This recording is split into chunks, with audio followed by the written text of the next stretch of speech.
In the year 1453, as massive cannons shook the walls of Constantinople, the last Roman emperor charged into battle and disappeared into the chaos. His name was Constantine the 11th. He died with a sword in his hand. By then, Rome had already fallen nearly 1,000 years earlier. At least, that's what most people believe. But Rome did not collapse in a single night. It did not vanish when barbarians entered the city in 476 AD. It did not end when Julius Caesar was stabbed in the Senate. It did not even begin with marble temples and legions marching beneath golden standards. It began with a myth. 2 abandoned infants, a she-wolf in the wilderness, a brother murdered before the city was even finished. From that violence, Rome rose. It conquered Italy, then the Mediterranean, then nearly the entire known world. It survived Hannibal crossing the Alps with elephants. It survived plagues that killed millions. It survived slave revolts, civil wars, assassinations, economic collapse, and emperors so unstable they were murdered by their own guards. At its peak, Rome ruled over 60 million people across 3 continents. It built roads that still exist today. It shaped laws that still govern modern nations. It transformed a small riverside settlement into the most powerful civilization the ancient world had ever seen. And yet, Rome was never stable. Generals marched on their own capital. Senators plotted murder in daylight. Entire dynasties rose and fell in decades. In one 50-year span, more than 20 emperors claimed the throne, most dying violently. Rome split in 2. It changed its religion. It moved its capital. It reinvented itself again and again. And still, it endured. For more than 2,000 years, Rome refused to die. This is not just the story of how Rome rose. It is the story of how it broke, how it transformed, and how it survived long enough to witness its final battle in 1453. From a wolf's den on the banks of the Tiber, to the thunder of Ottoman cannons shaking the last Roman walls, this is the entire history of Rome. Chapter 1. The Legend of Rome, 753 to 509 BC. We begin in the early hours of the morning. The year is 753 BC. Dawn climbs the Palatine as a chill hangs low over the river. 2 brothers pace the ridge, breath white in the cool air, reeds rustling below where the Tiber turns slow and brown. A plough scratches a shallow line through damp soil, the groove faint but meant to bind a future city. A raven calls. One brother steps over the mark, casual, almost lazy, and the other's jaw tightens.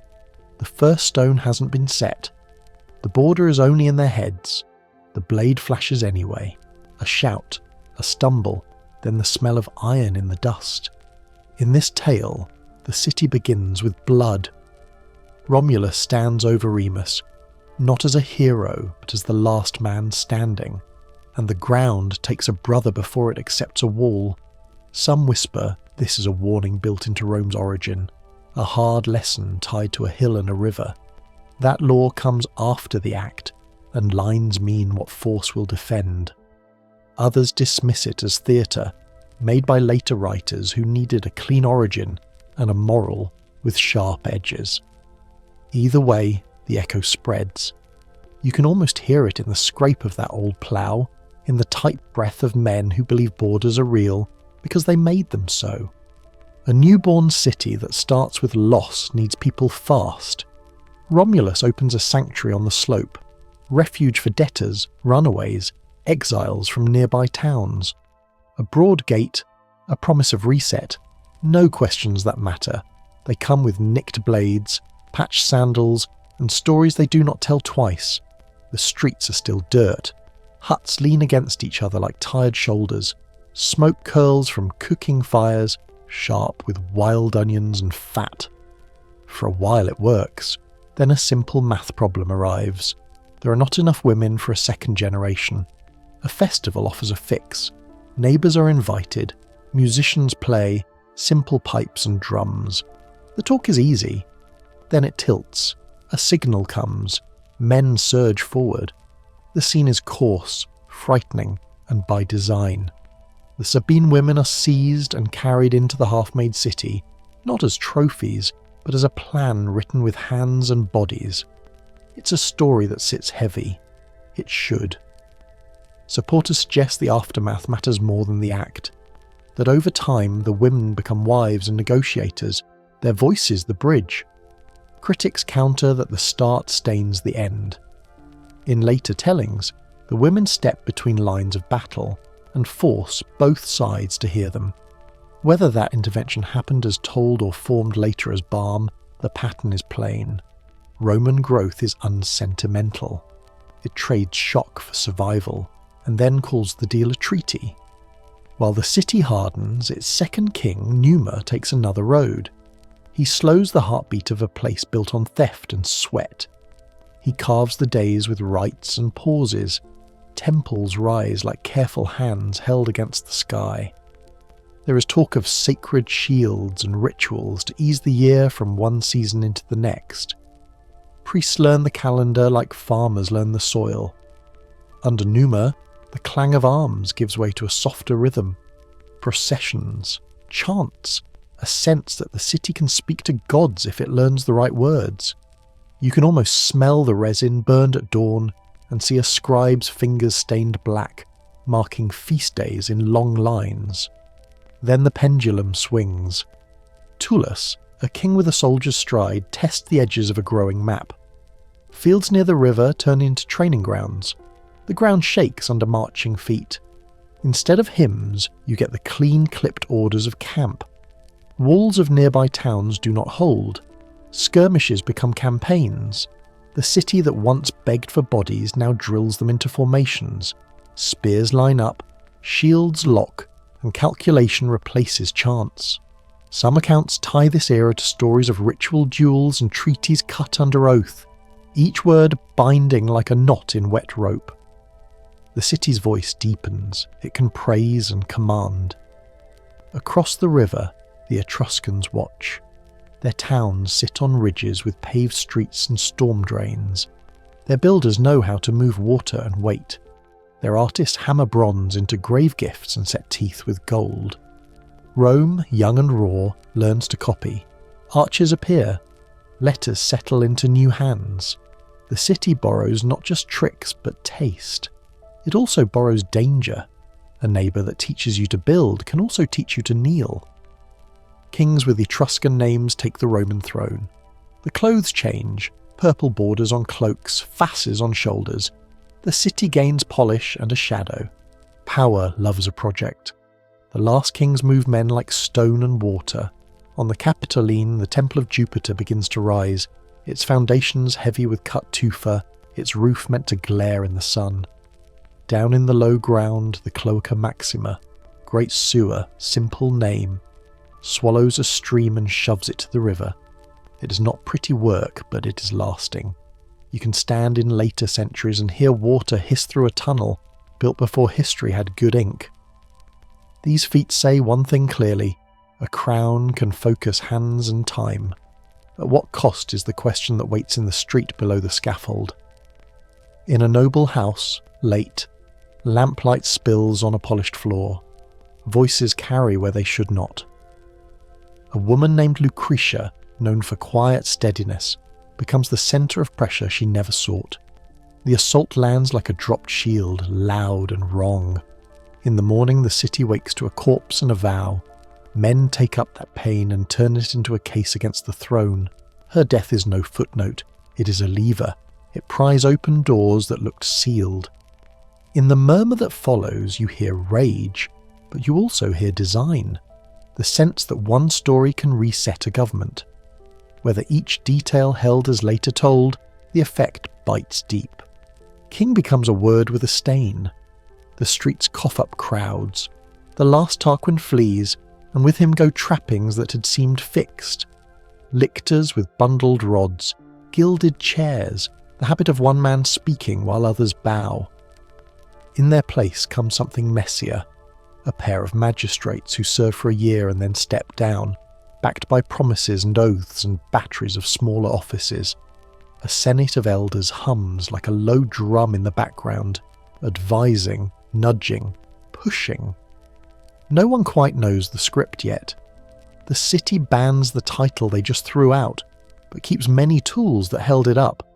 Elections appear, and with them the sour taste of loss and the thrill of a win counted by hands. Law starts to write itself on wood, not memory. A tribe system and a curb on debt begin to take shape. It feels new because it is.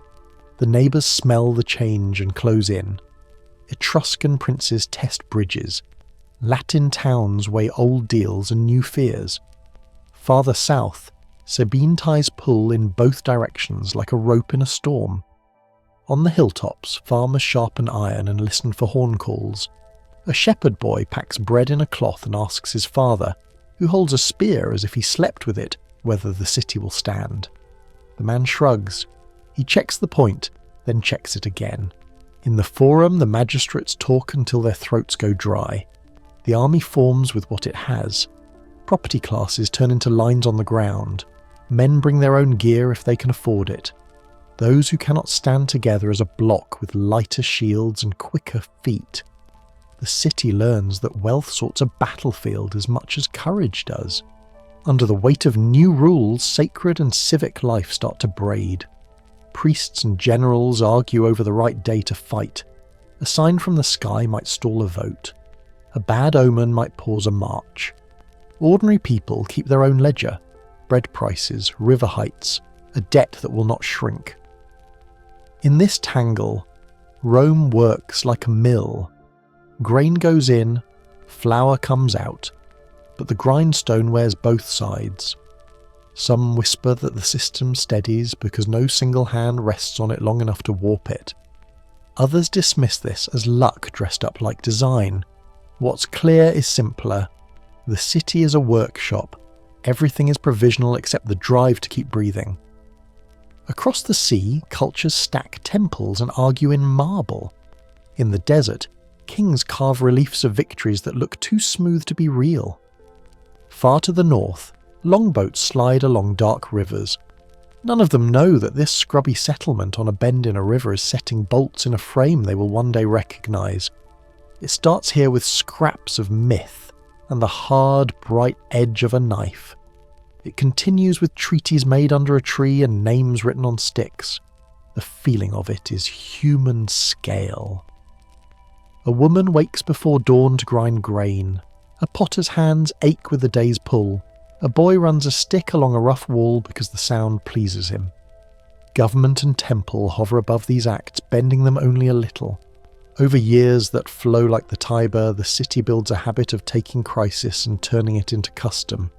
A neighbour raids and Rome answers with a levy and a stone marker on a boundary. A drought hits, and ritual and ration walk together to the riverbank. A scandal lands, and a new law prints itself on the city's skin. If a king could concentrate labour to move water, a council can coordinate it to do the same. If a ruler could command silence, a crowd can replace it with assent. The tools do not change, the hand at the grip does, and in that swap is the quiet seed of a republic that will learn on the job.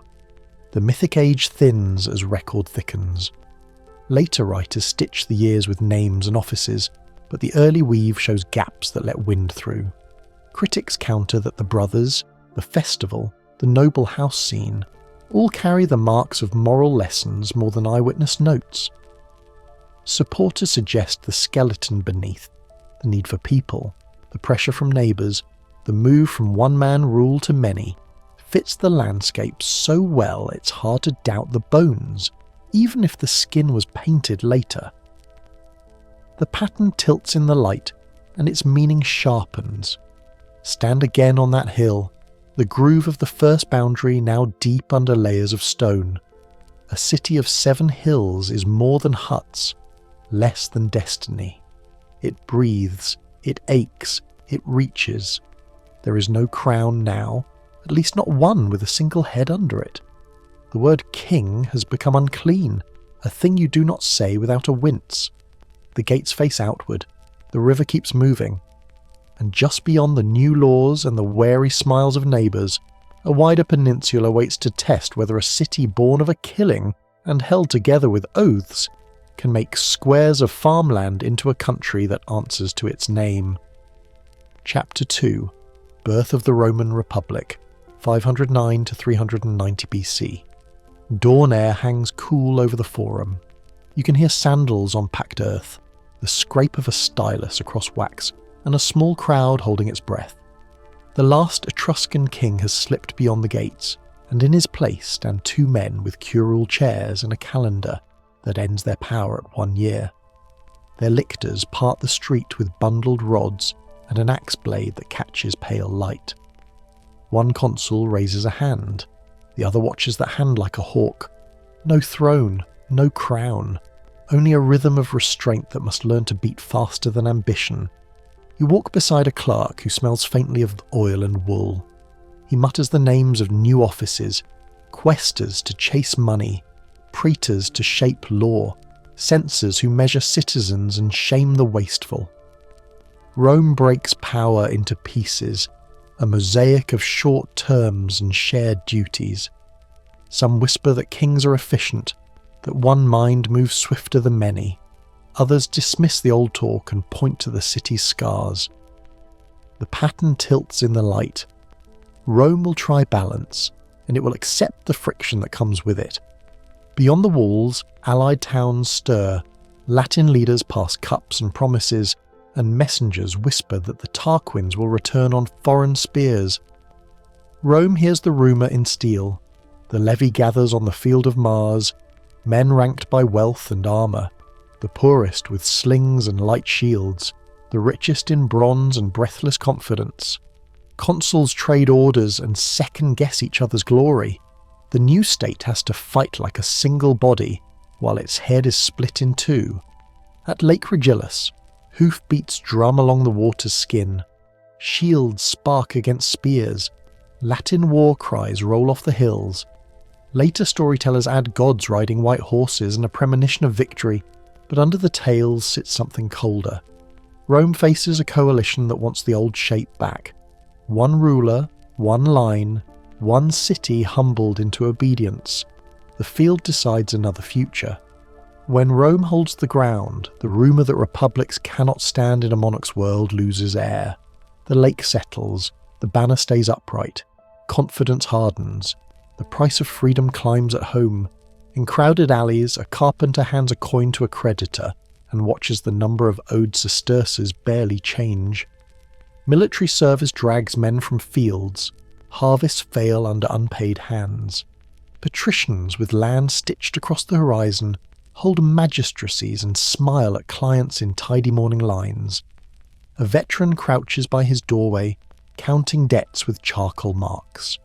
He fought for the city, but the interest fought him back. One spring the street noise thins. The plebeians, small farmers, shopkeepers, day labourers, walk away together, out of the city and up to a hill nearby. They refuse to drill, refuse to march, refuse to carry shields for a state that does not shield them. It is not a riot. It is absence used as a weapon. Food stalls sit with flat breads unbought. A smith closes his furnace and shoulders his hammer toward the camp outside the walls. Supporters suggest the patricians panic. Critics counter they play for time. Either way, the stalemate holds until a new idea enters the room. The tribune of the plebs is born with a word and a boundary. Sacred, untouchable in body, answerable to the common people, with a veto that can stop a magistrate in full stride. The first tribunes sit at the edge of power like guardians at a bridge. A widow crosses to plead a case without a senator's cousin at her back. Each day, the idea grows legs. Authority can be cut in half and still stand. Stability can come from giving a loud voice a legal seat rather than pushing it into a dark corner. Law moves from lips to metal. Bronze tablets are carried into the forum and fixed where anyone can read them. The 12 tables speak in simple lines about debt, family, property and injury. They are blunt, they are public. A farmer's boy traces a letter with a finger and learns how much grain counts as theft. A magistrate can no longer hide a verdict behind a smile and a shrug. Justice becomes a contract set under open sky. a habit as visible as the market stalls. The city learns to live under rules it can point to. Not all friction eases. Offices still tilt toward old blood. Land still bunches in wealthy hands. Yet the plebeian cure, walk away, force a hearing, write it down, starts to echo. You can feel governance thickening, like porridge that no longer sloshes in the pot. The Senate, a body of older men with memory, guides policy by advice that sounds like orders. Consuls test edges, push, and are pushed back. The Republic breathes in checks and exhales bargains, then a different wind blows from the north. Rumour reaches Rome that tall, fair-haired warriors have crossed the mountains. Traders on the river speak of long swords and long strides, of men who wear their bravery in noise and bright metal. At the city gates, defenders lean into their shields and scan the horizon. Some nights you can smell smoke before you see flame. The voices in the forum go hoarse with fear and defiance. The clash goes wrong. Gallic warriors break the line. Streets turn into traps that do not close. Fire helps itself to rooftops and beams, and the heat lays a film of ash over everything. Down in a narrow lane, a potter ducks behind a wall holding his daughter's wrist, and for a heartbeat all the systems and offices do not matter. On the capital, geese shriek in the dark when raiders climb, and defenders hurry to blades. In the morning, the heart of the city looks like the end of a kiln run too hot. Brennus accepts gold to go away. The weight of coins scrapes across a table. Later versions add a sword thrown onto the scale. What matters is the education. Rome pays, watches the invaders recede and gets to work. Timber creaks, stone rises, walls thicken in a ring that says never again in dry mortar. The levy drills harder, commanders revise habit. A boy who saw the flames grows into a man who sets his jaw at the first rumour of horsemen on the horizon. Neighbourly patience evaporates with the smoke. Treaties become more exact and far less forgiving. The habit of compromise at home trains the city to make offers to outsiders that look like friendship and feel like leverage. Some towns keep their customs but send troops when asked. Others receive citizenship without the vote, tied to Rome in law and war. Power begins to travel along roads that are still dusty tracks, carried not just by steel but by paperwork and promise. Inside the city, the conflict of the orders keeps reshaping the map. Plebeian leaders press for access to high office, and over years they win ground. Entry to the consulship, seats in priestly colleges, a pathway into the Senate. None of it arrives as a gift. Each inch is hammered out with walkouts, negotiations, and the quiet pressure of men who refuse to shoulder shields for masters who ignore them. The system learns a trick it will use for centuries: absorb tension by giving it a legal frame, then use that frame to channel energy back into the state. The Republic's odd strength lies in how it lets failure mould it. A near collapse at the lake drives unity and battle doctrine. Debt crises carve new offices into the political body. A charred townhouse teaches a generation that walls cannot be a memory. They must be maintained, inspected, defended. When an entire city is your lesson plan, you learn fast or you vanish. Some whisper that the early Romans carried a chip against fate after the Gallic fire, a belief that the gods would only help those who helped themselves, in armour, with lists and ledgers. Others dismiss that as neat hindsight. Yet you can watch the culture stiffen into routines that feel like rituals. Census years that count not just people, but obligations. Assemblies that vote by centuries ranked in tight order. Court days that start on time even when the defendant is a senator's brother. The habits become a wall as strong as stone. Out on the edges, Latin towns take their measure of Rome again and again. Coalitions form, test a frontier, lose ground, sign terms and become partners stitched by law. A young recruit from a hill village marches under Roman command and brings back a taste for the city's ways. How to wear a toga, how to file a petition, how to curry favour with a patron without giving away his pride. This flow of practice turns old enemies into local versions of Rome, each one adding mass to the centre. Between crises, life carries on. grain ships arrive at the Tiber docks, millstones turn, children learn the letters of their tribe on wax tablets. The city does not live in a constant drumbeat of war and reform. It lives in days, yet the backdrop does not soften. The Senate eyes Etruscan neighbours. Consuls ride out and back, counting victories and funerals. The calendar turns around old festivals that now share space with new oaths sworn to written laws. When you trace the arc from 509 to 390, one shape keeps reappearing. Threats rise. Rome adjusts its tools. A monarch's shadow sends 2 consuls to the rostra. A class revolt invites a tribune onto the stage. A foreign sack pulls stone walls out of the ground and puts sharper edges on how legions fight. 3 blows that could have ended the story instead write it in deeper ink. By the time ash from the Gallic fires blows off the last cornice, a bolder thought takes root. Survival alone feels too small. The systems that kept the city breathing can be turned outward. Allies can be bound, not broken. Roads can feed armies as well as markets. There is a peninsula beyond the next hill, and it belongs, if not in name, then in practice, to the city that learned to meet every wound with a new layer of armour. The horizon widens, and this time the march does not stop at the gates. Chapter 3. Rome conquers Italy, 390 to 264 BC. Smoke from charred timbers still clings to the stones near the forum, a faint tang of ash in the morning air. You can almost taste the metallic edge that lingers after panic. The Gallic sack was years ago, but old men in the market still lower their voices when they speak of it. A mason lays his palm on a half-rebuilt wall, testing the mortar's bite. It holds. The story they pass down isn't the fire. It's the bill paid in gold and the vow, quiet and hard, that Rome would never kneel like that again. From that vow grows a colder kind of policy. Neighbours who felt distant now sit at the city's doorstep, at least in the way Rome acts. Treaties turn into ladders. Each rung looks bland on its own. Road rights, garrisons, shared defence. But the ladder points one way. A farmer on the outskirts counts boots on the new road and knows these agreements travel faster than gossip. The map tightens because Roman fear has memory, and memory sharpens into method.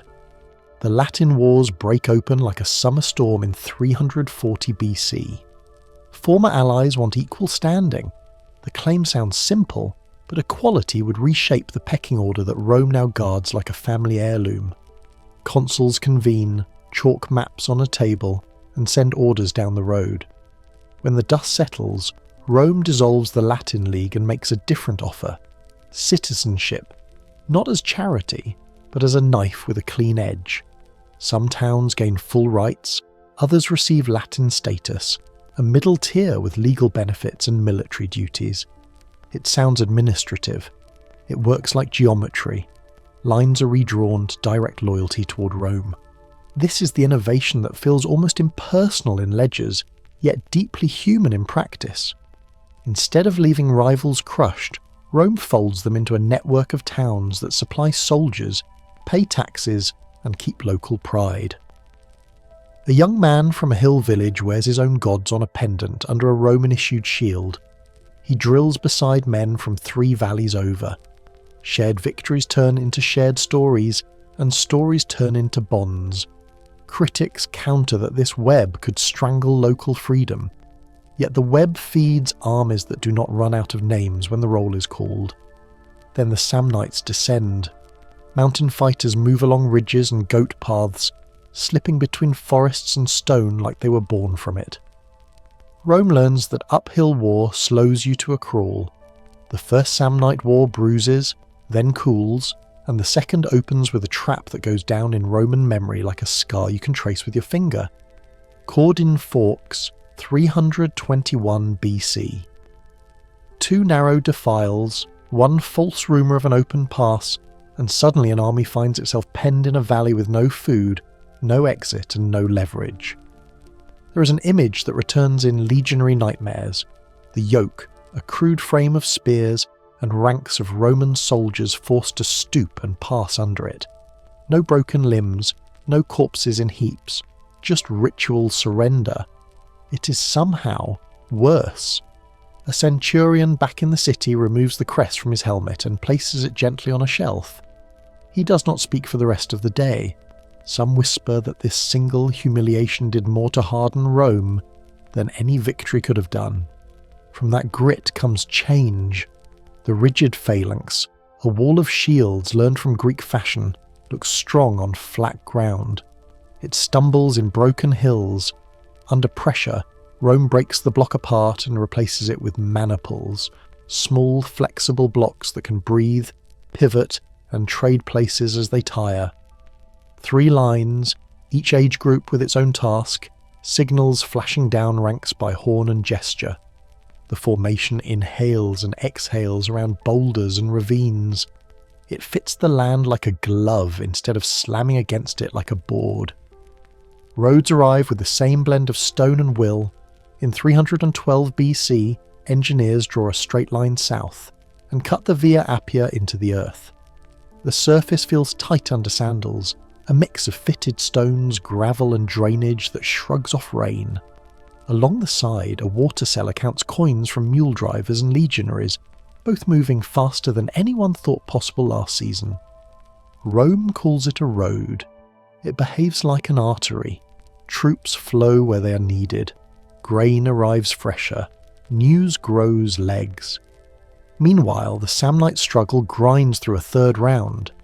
Victories swing like a pendulum, but over time Rome's patience and manpower do what the mountains cannot stop. Allies hold. New colonies, planted like pegs, anchor a frontier that shifts from fear to control. The price is constant campaigning. A clerk scratches names onto tablets, striking through the ones who do not return. For every name crossed out, another appears below it. The system feeds itself. It is not pretty. It is relentless. Then a new sound rolls in from across the sea, the beat of a Hellenistic drum. Pyrrhus of Epirus lands with a professional army and war elephants that cast long shadows on Italian soil. At Heraclea and Asculum, his phalanx drives forward under long pikes, and Roman lines bend. Elephants rush, leather and tusk and trumpeting. The Romans do not break. They reform the next year, then the next. Pyrrhus wins battles and loses the math. His treasury thins, his allies wobble, and his ships carry him away when the sums no longer make sense. A blacksmith in a Latin town hears the news and does not cheer. He keeps hammering. The anvil rings speak to the same truth. Rome can bleed and still stand. These years polish a habit that will define the Republic's reach. Absorb, adapt, build. The alliance net grows denser. Municipal rights vary town to town, and those differences act like hinge points that let power swing toward Rome. Legal ties pull in the same direction as stone roads. Military service becomes a path to status rather than a burden one hopes to avoid. Others dismiss this as a cold machine, but stand on the Via Appia at dusk and watch families in small carts pass beneath legion standards, and you'll see something more tangled. Obligation, pride, fear, and hope move together on that road. Infrastructure sinks deeper roots. Milestones mark distance. Way stations offer fodder and sleep. Engineers survey with rods and cords, raise causeways over marsh, and carve troughs for runoff, because an army that bogs in mud can lose a campaign without a single spear thrown. This practical mind, problem here, solution here, spreads from roads to forts, from camps to bridges. It sets a rhythm: campaign, winter, build, repeat until the map looks different. The Latin system, born out of the wars that clawed at Roman pride, quietly reshapes identity. A man in a newly incorporated town petitions for Latin rights, not because Rome forced him at sword point, but because it opens doors for his sons. He signs his name with a careful hand. Supporters suggest this consent was as real a weapon as any gladius. If a system gives you something to gain, you will fight to protect it. The Senate counts on that. The Samnite heartland fades from terror to territory, from Highland threat to a line on the census. The process takes more than a generation, which is why veterans tell young recruits to remember Caudine Forks like it happened last week. They speak about the yoke in low tones, not as an open wound now, but as a caution that keeps the edge sharp. When victory feels easy, they say, check your boots, your rations, your scouts. The land punishes the lazy. In Rome, markets thicken with goods from towns now hitched to the Republic's wagon. Olive oil from one valley, iron from another, even a few southern luxuries creep in. A mother counts out a handful of small change for a spool of dyed thread, and finds that the coins feel heavier in her palm than they used to. Some call that prosperity, others call it preparation. Wealth does not sit idle in a state that measures status by roads and regiments, yet the horizon does not end at the last Italian ridge. Word filters north that Carthage guards the sea like a jealous landlord. Its ships move with purpose, its harbours bulge with trade. Rome, by contrast, can command a coastline but not the waves beside it. For now, this feels like problem number 2. But problems left to season can surprise you with their bite. On the ground, the last years before 264 BC look almost calm compared to the decades before. Calm, in Roman speech, means no one torched the outskirts this week. It means veterans teaching new recruits how to build a camp ditch straight, because a straight ditch keeps rain out and makes sleep long enough to matter. It means magistrates parcelling land to colonies in checkerboard plots. The grid, once drawn, is stubborn. The land follows lines in a way hills never did. From an eagle's height, the pattern sharpens, lines of stone stretching south, garrisons perched where rivers meet roads, town charters that read like family contracts with the city. And under it all, a memory of the yoke, now hidden but never far. Rome has learned to keep shame as a quiet mentor. If the city stumbles, it does not stumble in the same way twice. So when Pyrrhus sails away and southern towns reweigh their options, the peninsula looks less like a patchwork and more like a coat with one strong seam.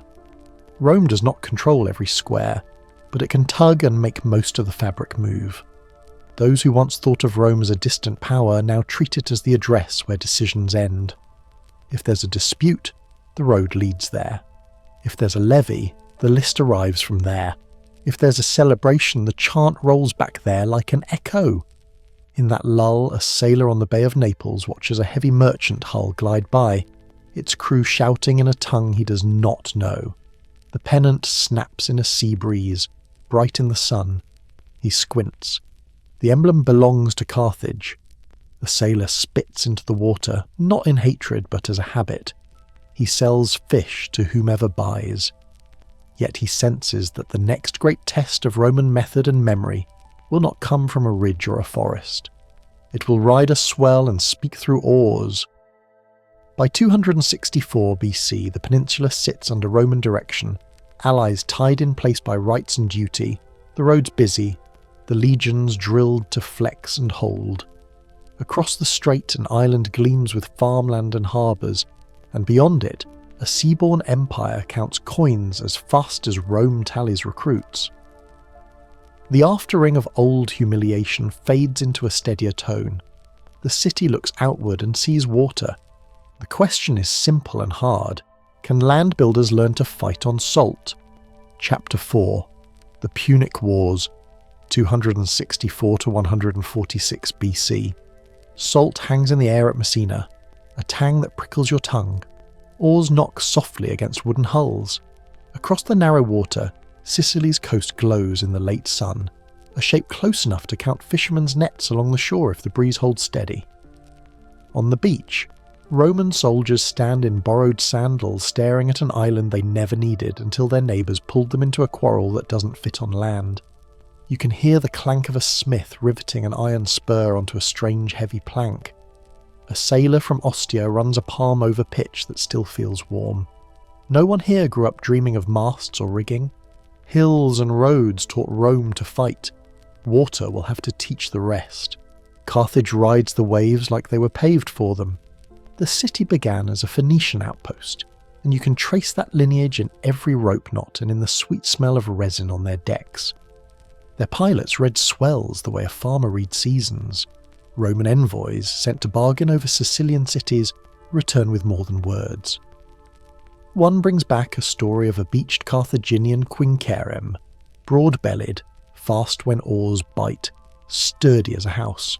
Supporters suggest a Roman survey team sketched every beam, measured every nail, then laid out a copy in a field like carpenters with a giant's blueprint. Others dismiss it as tidy legend. Either way, shipyards roar to life. Trees come down in Apennine groves, coopered barrels stack like towers. Rome, land-born and stubborn, will learn to float. The first fleets take shape with awkward pride. Nails catch sunlight as if trying to pretend they belong on the sea.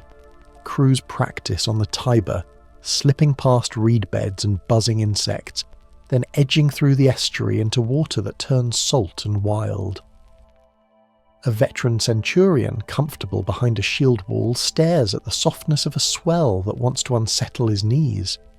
Here is the problem Rome solves in an hour: how to make a deck feel like a battlefield. Carpenters answer with a device that looks both simple and mad: a tall post topped with a spiked plank on a hinge. Lower it fast and it bites into an enemy deck. Corvus, they call it. A crow's beak that turns the sea into ground. At melee, the crow gets its first meal. Carthaginian admirals used to ramming and slicing sweep past like swordfish in a tight school. The Roman line seems clumsy. Oars not quite even. Sails no match for learned hands. Then iron crashes onto wood, and red-crested soldiers pour across with short swords and rectangular shields. The rhythm changes. Carthaginian decks, built for speed and angle, now carry the weight of a street fight. Splinters fly, ropes fray, and a sailor from Syracuse will swear for years that he saw a Roman raise a shield against a wave itself, before stepping across the creaking bridge as if crossing a doorway at home. Desperation hums under all of it. Storms don't care about tactics. In the 200s and 50s, black clouds gather without pity. Fleets that looked proud at launch vanish into spray and timber shards. A magistrate on a cliff watches masts punch into swells and not rise again. Roman mothers count the days between news, then count again when no messenger comes. Yet slipways keep gleaming with wet planks. Dock hands wrap lines until their palms split. Tax collectors visit markets with ledgers and quiet voices. The Republic accepts loss like a price of breath. Others might say obsession. Critics counter it as calculation on a national scale. Sicily does not resist its fate. In 241 BC, after long years of hunger, blockade and attrition at sea, the island becomes Rome's first overseas province. The title sounds cold, but traders know what it means. Grain shipments swell toward the Tiber. Magistrates arrive with tablets and seals. Local elites find Roman names entering their guest books. A clerk from Catania learns Latin curses before Latin law. Rome steps onto a new floor of power and hears its own footfall echo. Victory heat cures arrogance. Carthage bleeds money and pride, but the city does not sink. It recovers, reworks, and raises a boy into a man who understands how to attack the Italian heart without touching the new Roman navy. In 218 BC, in a march people will call unbelievable even while writing it down, Hannibal leads elephants and hardened soldiers over Alps that swallow hooves and men whole. The air thins until breath turns sharp. Snow crusts on lashes. Where trails vanish, men cut stairs into ice with bare blades. One teamster whispers to a calf-sized elephant and coaxes it over a ledge with dried fruit, a small act inside a storm of steel and frost. When they descend into the Po Valley, farmers stop in their tracks. The animals look wrong against vineyards and low stone fences. Raiders become liberators in villages tired of tax lists and stern Roman faces. Hannibal wins fast and strange. He makes friends where he can, feeds enemies to river mud when he must. Scouts complain that Roman roads carry news faster than hooves, yet he uses those roads too. The ground in front of him feels like a chessboard cut from wheat stubble and dust. Cannae is wind and heat, and a field of barley stubble swept flat by feet. In 216 BC, Roman consuls stack legions deep and wide, confident that mass will fix what quick strikes could not. Hannibal places his centre forward like an offering. He lets it bend when the Roman wall hits, step by step, giving ground but not breaking. Meanwhile, his flanks curl inward, and his cavalry throws dust storms at the edges. The trap closes without shouting. A trumpet's note drags. Then it is knives, breath, and blind panic. The number of dead in an afternoon will scratch itself into Rome's bones. A sandal maker in the city will lose 2 sons and still mend straps for officers, because war does not pause for grief. Rome does not fold, it tightens. A patrician named Fabius teaches the state to delay, shadow the invader, burn crops he needs, deny him that one clean strike that turns fear into surrender. People mock the style, call it timid. Years later, they will whisper another word, wise. Fabius walks the Campanian hills with a handful of scouts at twilight, marking where streams cut low and where a herd might feed without footprints showing. He waits until impatience becomes a weapon in his hand. While Fabius drags time like a net, a young officer named Scipio looks west. Spain holds Carthaginian silver and soldiers. Africa holds their roots. If the war began on Sicily shore, its ending will require a beach no one expected. Supporters suggest Scipio watches Iberian skirmishers and learns to let units breathe, to let initiative matter, to unlearn a little of the rigid drill that built the legions. He trains men to move faster, live off landlight, and strike where command tents seem safe. Others dismiss it as later praise. Still, his campaigns cut Carthaginian muscle from its bone. Zama closes one book and opens another.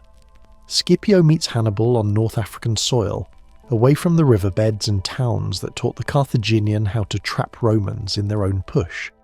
Scipio spreads cohorts into a checkerboard and creates lanes where elephants can pass and spend their force. Horns blare, dust rises. A veteran grabs a boy's shoulder and says, "Wait." Spears in the second line tilt like grain before a gust. When it passes, the formation closes. Cavalry sent out early returns with noise and iron from behind. The Carthaginian line dips, ripples and tears. A treaty follows that drains the city's power and pride without yet burning its walls. Between wars, Rome grows used to tribute and to the sight of foreign envoys waiting outside magistrates' doors with gifts in hand. Nobles taste wines from islands they had never named before the war. A senator's townhouse on the Palatine fills with silver plates showing dolphins and vines in thin relief. Veterans settle on plots farther from the Tiber than they expected. Some keep their helmets hung near the hearth, a quiet sign that their hands remember the weight. Then the Third War arrives, more a sentence than a battle. Debts, fear, and old hatreds find words. Merchants in Rome whisper of grain prices and lost markets. Carthage revolts against terms that press too hard for too long. Roman envoys carry resentment like a seal on a cord. Armies cross back over water that has now become routine, a highway of hulls. The siege tightens by seasons. In 146 BC, fire eats ancient streets that once smelled of olives and wet sailcloth. Walls that watched traders argue for centuries become lime in the heat. When the flames die, men dig new foundations, not for homes, but for a story that says an enemy can vanish right down to memory.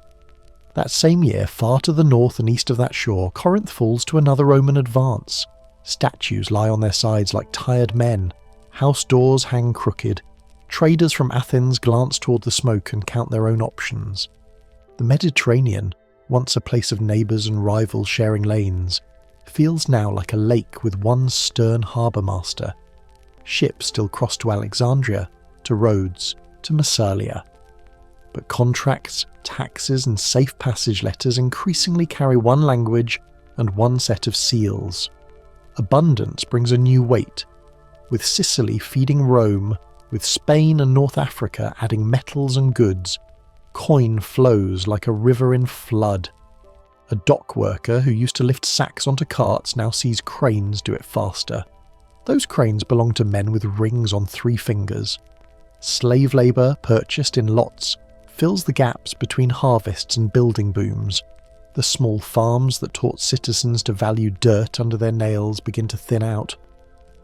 A landlord miles away gives orders to a foreman who walks the boundary stones with an iron stylus.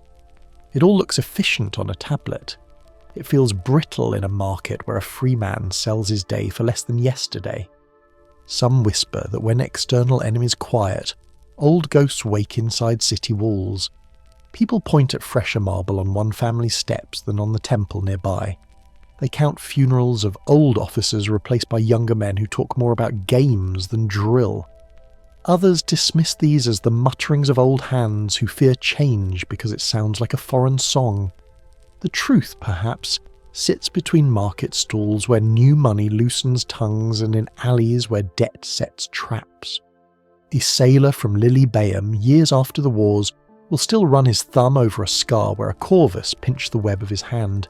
He owns a little tavern now, serves thin wine to men who argue whether Carthage burned too hot or not hot enough. He doesn't join. He remembers the smell of pitch and the way foam felt under a leather sandal on a heaving plank bridge. He knows the sea carries memory without keeping score.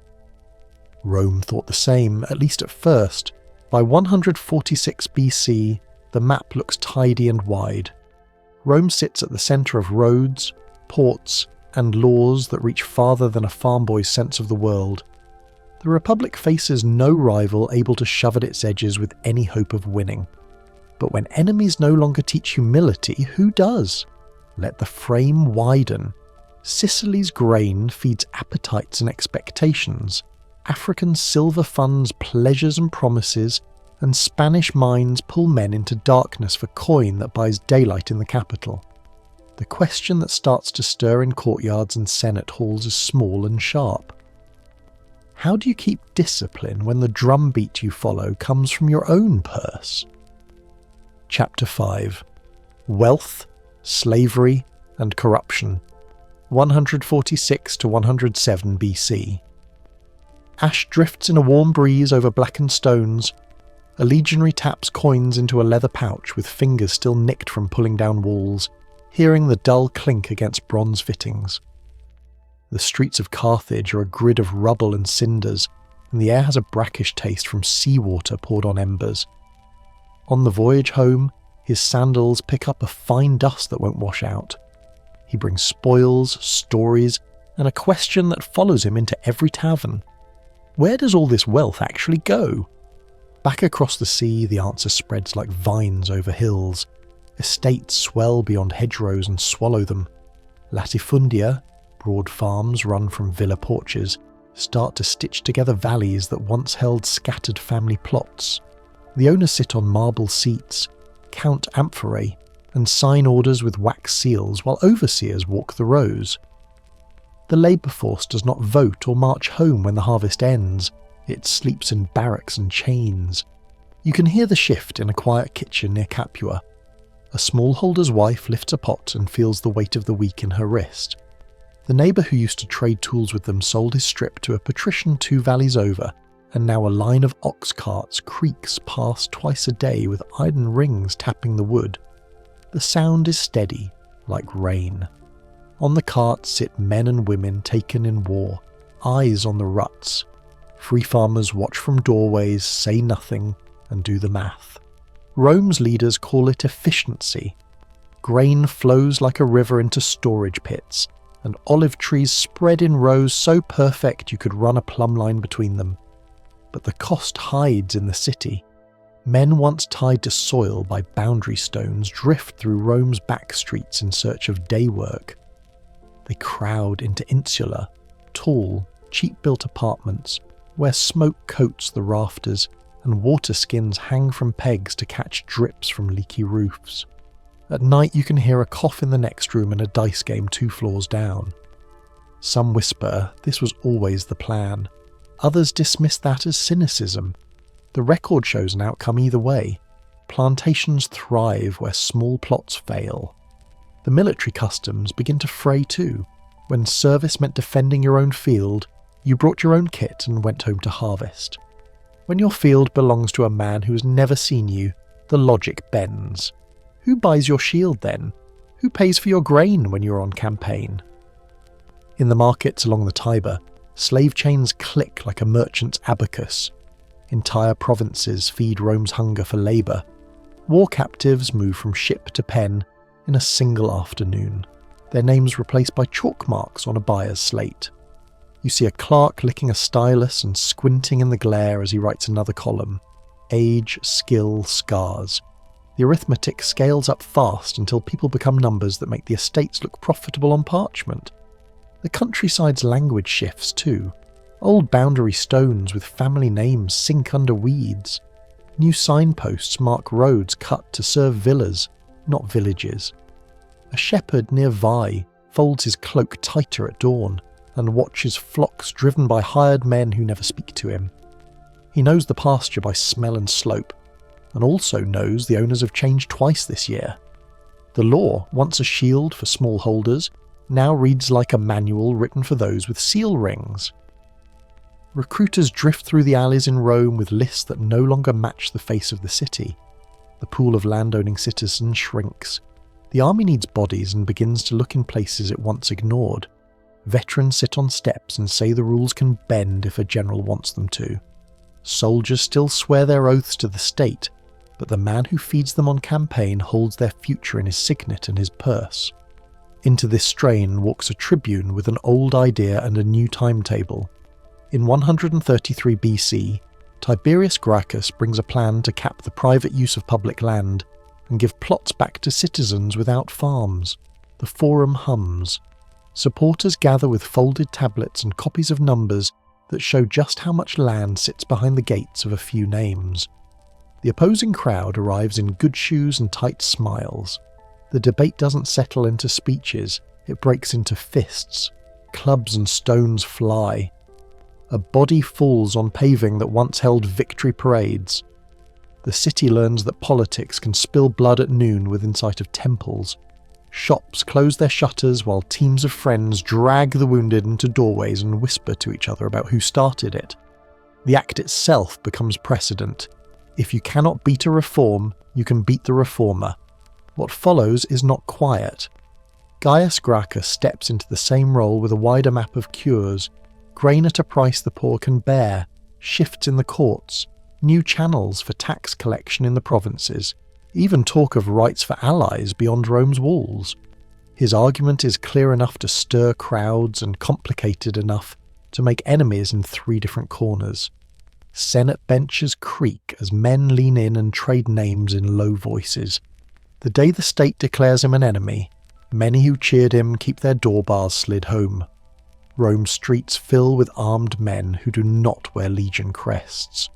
Bodies pile again, not at borders but on steps where children sell figs in the morning. Thousands die in a purge that feels less like law and more like revenge wearing a mask. The city breathes again after dusk, but everyone listens harder before they speak. Meanwhile, the farm belt thins. Up north, a boy watches his father sign a wax tablet and hand over the last stake in a plot that fed 4 generations. The buyer's agent takes a pinch of earth and drops it into a jar with a neat label. The family folds its tools into a bundle and turns toward Rome. On the road, they pass carts heading the other way, chains, overseers, sacks of seed. The symmetry stings. This is where land and war knot together. The army used to draw its strength from men with roots in fields. Recruitment lists grow patchy as plots vanish. A general named Marius reads the gap like a map. Around 107 BC, he opens the ranks to men without property and promises them pay and land at the end of service. The men sign on. The oath hasn't changed, but the bond has. A commander now holds not just a soldier's present, but his future. Supporters suggest this keeps Rome safe in a dangerous world. Critics counter that it builds armies around names, not laws. On a hot training ground, a recruit tightens the strap on a standard-issue shield that he did not pay for. He looks at the officer who promised him a farm and feels something like loyalty harden. It's not to marble or senate benches, it's to that officer and to the hope of a boundary stone with his own name cut into it. Back on the latifundia, the math only gets colder. A steward walks the lines at dawn, ticking off head counts and yields. He doesn't need to break for the festival days a village would have held. The plantation's time runs on ledgers. It can outprice a neighbour who pays a wage, and so it does. Free hands leave the countryside one by one, and with them go the web of favours and duties that once made local life hold together. Walk through a port like Ostia, and you'll see the system at scale. Grain ships stacked 2 deep, scribes flashing hand signals to tally cargo, oil slicks rainbowing the harbour water. Above them, marble houses that never see the fields shine in clean lines. Down below, dock workers edge close to the boss who keeps the lists, waiting for a nod. The city has food, theatre and coin. It also has a growing class who can be swayed by whoever funds the next distribution. In the alleys near the circus, a veteran leans against a wall and runs a thumb along a scar. He tells a boy that the next campaign might be in the north, against tribes with strange names. He says the pay is steady and the commander is generous. He doesn't talk about law. He talks about land and the way the general looks a man in the eye when he hands him his ration. The boy glances at his empty hands and listens. The Senate still can convene and debate. It can veto, delay, whisper. But outside that chamber, another kind of arithmetic takes over. The man who can raise legions quickly, by promise, by purse, by fame, has leverage no decree can match. You hear it in the way people name years now, not just by consuls but by campaigns. The forum stones remember blood, the army's tents remember who arranged their pay. Back in a hill town far from Rome, an old woman keeps a key from a door that no longer stands. She ties it to a cord and wears it as a weight at her throat. It means nothing in law now. The new owner broke the lock and built a granary, but at night she holds the key's teeth in her palm and feels the shape of what was hers. That memory is not a policy. It is a fact that can be used by any man who claims he will restore it. Some say the Republic always knew how to bend and would find a way back. Others dismiss the hope as nostalgia. What can be measured is stark. Wealth pools at the top, labour is chained at the bottom, and the middle thins into a restless crowd. Political killings, once unthinkable in daylight, now sit in the toolbox.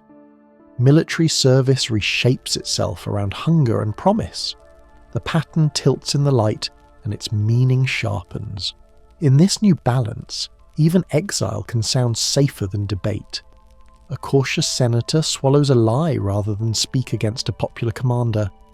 A tribune drafts a bill and keeps a second version tucked in his sleeve in case the first triggers knives. Boys in the Subura chant a general's name as if it were a festival song. The old words Senate, people, law still echo. But under the echo, coin moves, chains clink, and boots march to a single man's drum. The dust that drifted home from Carthage settles on everything. On villa thresholds, on tenement stairs, on the rims of bowls handed out in public squares. Gold bought quiet for a while. It also bought the tools to unmake it, and when the next crisis arrives with foreign banners and a famous name, those tools will already be in eager hands. Chapter 6. The Age of Generals, 107 to 44 BC. Cold light leaks over the drill field and breath hangs like pale thread in the air. You hear leather creak, shields knock, the soft scrape of hobnails on frozen ground. In 107 BC, a scarred officer named Marius scans a line of men who own no land, only their bodies. A boy from the Subura grips a javelin with cracked hands. A mule brays behind the ranks, packs loaded with tents and tools that the soldiers will carry themselves. The old army's gone at this hour. The new one stands barefoot at the edge of history. He speaks in plain orders, not poetry. Take the piela, pitch the camp, share the burden. He hands out standard kits stamped with the same marks. Food rations weighed the same, shields cut to the same curve. Some whisper the reform was mercy, a doorway for the poor. Others dismiss that as sentiment. The men in line feel a different truth in their backs. Service now offers wages, loot, and a promise written not on marble, but in a general's word. What looks like logistics brushes against law. Property rules that once filtered recruits fall away. Enlistment terms lengthen, and veteran colonies appear at the rim of Italy and beyond. A soldier traces a finger along a wax tablet where his name will mean land someday, if he lives, and if his commander fights for it in Rome. The campfire pops. Loyalty drifts toward the hand that signs discharge papers, not the faceless Senate debating under cool shade. You can hear the shift in how the men chant, not for the Republic, but for Marius. It starts as habit, a camp joke maybe, and stiffens into the roots of a new order. Supporters suggest it was inevitable in a world of distant wars and long tours. Critics counter that the Senate could have met the men halfway with steadier pay and clear pensions. The truth, perhaps, lives in the faces at muster. Hungry eyes weigh certainty over ideals, and certainty wears a commander's cloak. Years pass. The machine proves itself. Victories against northern tribes harden Marius's reputation, and his soldiers carry that pride like an extra layer of mail. Back in the city, senators shuffle and stall. No one wants to say that the army now answers to whoever feeds it fastest, but you can tell by the way laws bend to suit the men with eagles on standards. Camp discipline turns into political leverage. It feels clean out on the march and muddy in the forum. Then the taboo breaks with the sound of brass on stone. In 88 BC, Sulla aims his own legions at the city that built the word sacred around its walls. Boots thud across bridges, pilum heads glint under a pale sun. Old men shut their doors, young men watch from alleys, stunned by the simple logic of it. If an army belongs to its general, an army goes where he points. The city learns that lesson on a day when the streets hold more iron than law. A soldier scratches a name off a board. Another name appears. Proscriptions start as a list and become a market of fear. Properties trade hands at sword point. You can feel the math of vengeance settle into the stones. Kill one enemy, gain his villa, name another, collect a reward. Public life narrows to the width of a blade. Some whisper that Sulla will hold power forever. Then he steps down, as if to prove that he owns not just the state but the script itself. That abdication tastes like ash and warning. If a dictator can lay down power, then take it up again, the title becomes a tool on a shelf. Ambitious men are watching. They jot notes in the margins of history, march if cornered, publish a list if opposed, leave office when useful. The Republic watches the door and wonders who comes through next. In quieter rooms, deals replace elections. In 60 BC, 3 men dine and redraw the map of opportunity. Caesar, with restless talent and debts that walk like ghosts. Pompey, with soldiers who still toast his victories. Crassus, with gold that oils every jammed hinge. No law advertises their pact. The city wakes, and decisions have already been made. You can feel the curve in the road by how fast the cart moves, not by any signpost. A clerk files a bill that suits one ally. A judge discovers a clause that drops like a key into another ally's lock. Crowds cheer grain distributions while, far from the forum, power rides on horseback. The Senate fumes and debates, but words without steel sound thin. A veteran in the crowd knows whose estates might shelter him after discharge, and it's not a debating society. Caesar steps toward the north with a plan disguised as duty. The air in Gaul tastes of smoke and wet fur, enemy fires blurring the horizon. His men build bridges as if drawing lines across water. He writes at night by oil light, parchment curling at the edges. The commentaries turn blood and mud into clean Latin. As the pages multiply, so does the image of a commander who never loses the thread, who eats the same coarse bread as his troops, who promises them land, spoils, and most of all, memory. Back home, his words arrive as if the wars themselves walk into Roman rooms. A baker reads a passage between kneading and learns to say victory the way Caesar says it. A young man hears about a bonus and imagines his own name on a farm allotment. Supporters suggest these stories keep the Senate honest. Critics counter they keep the public dazzled while precedent slips like sand underfoot. The pattern tilts in the light and its meaning sharpens. Time narrows to a river's edge in 49 BC. You hear hoofbeats, water, the clap of standards in damp air. The Rubicon is no ocean, just a cold thread bright under dawn. Caesar looks south and sees not geography, but a boundary made of law and fear. He speaks a line that sticks to the story like pitch. Then the first man steps in, feeling numb water flood his boots, and the future begins walking behind him. Italy becomes a long corridor of choices. Cities open gates, others stall. Pompey gathers weight in the east, drawing strength like a storm over warm sea. But the lesson already learned in 88 BC has matured. An army in motion writes its own permissions. By the time letters catch up, the answer is on the ground. Friends become exiles. Exiles court new friends. The forum's columns watch as loyalty migrates toward the field. War drains roads and warehouses. It also rewires lives. A widow in Capua sells her last heirloom to quiet a tax collector. A smith doubles his rate forging spare gladi for whichever quartermaster pays first. A centurion marks a wax tablet with the names of boys from his tent who didn't see morning. He's loyal to the man who stands at the head count and knows those names by heart. When the knives flash in 44 BC, the Senate house smells of sweat and iron. Cloaks rustle, sandals scuff, and an old statue watches without blinking. The men who strike aim to freeze a moving story. Their hands shake, then steady. Caesar bleeds onto stone that once felt eternal. Outside, the city listens for the next order and finds only the clamour of rumour. A fruit seller swears he heard cheers. A porter swears he heard wailing. Both might be right in a city split down the middle. The conspirators walk out believing they have rescued a thing that still lives in laws and legends. But power shaped by armies does not dissolve in a speech. It seeks the next host. Caesar's veterans read the streets the way they read a battlefield. Who feeds us? Who pays the bounties? Who mentions our colonies by name? Names surface. Antony. Octavian. The lists begin again in a different ink. Back on a practice field, a new recruit tightens the strap on his shield.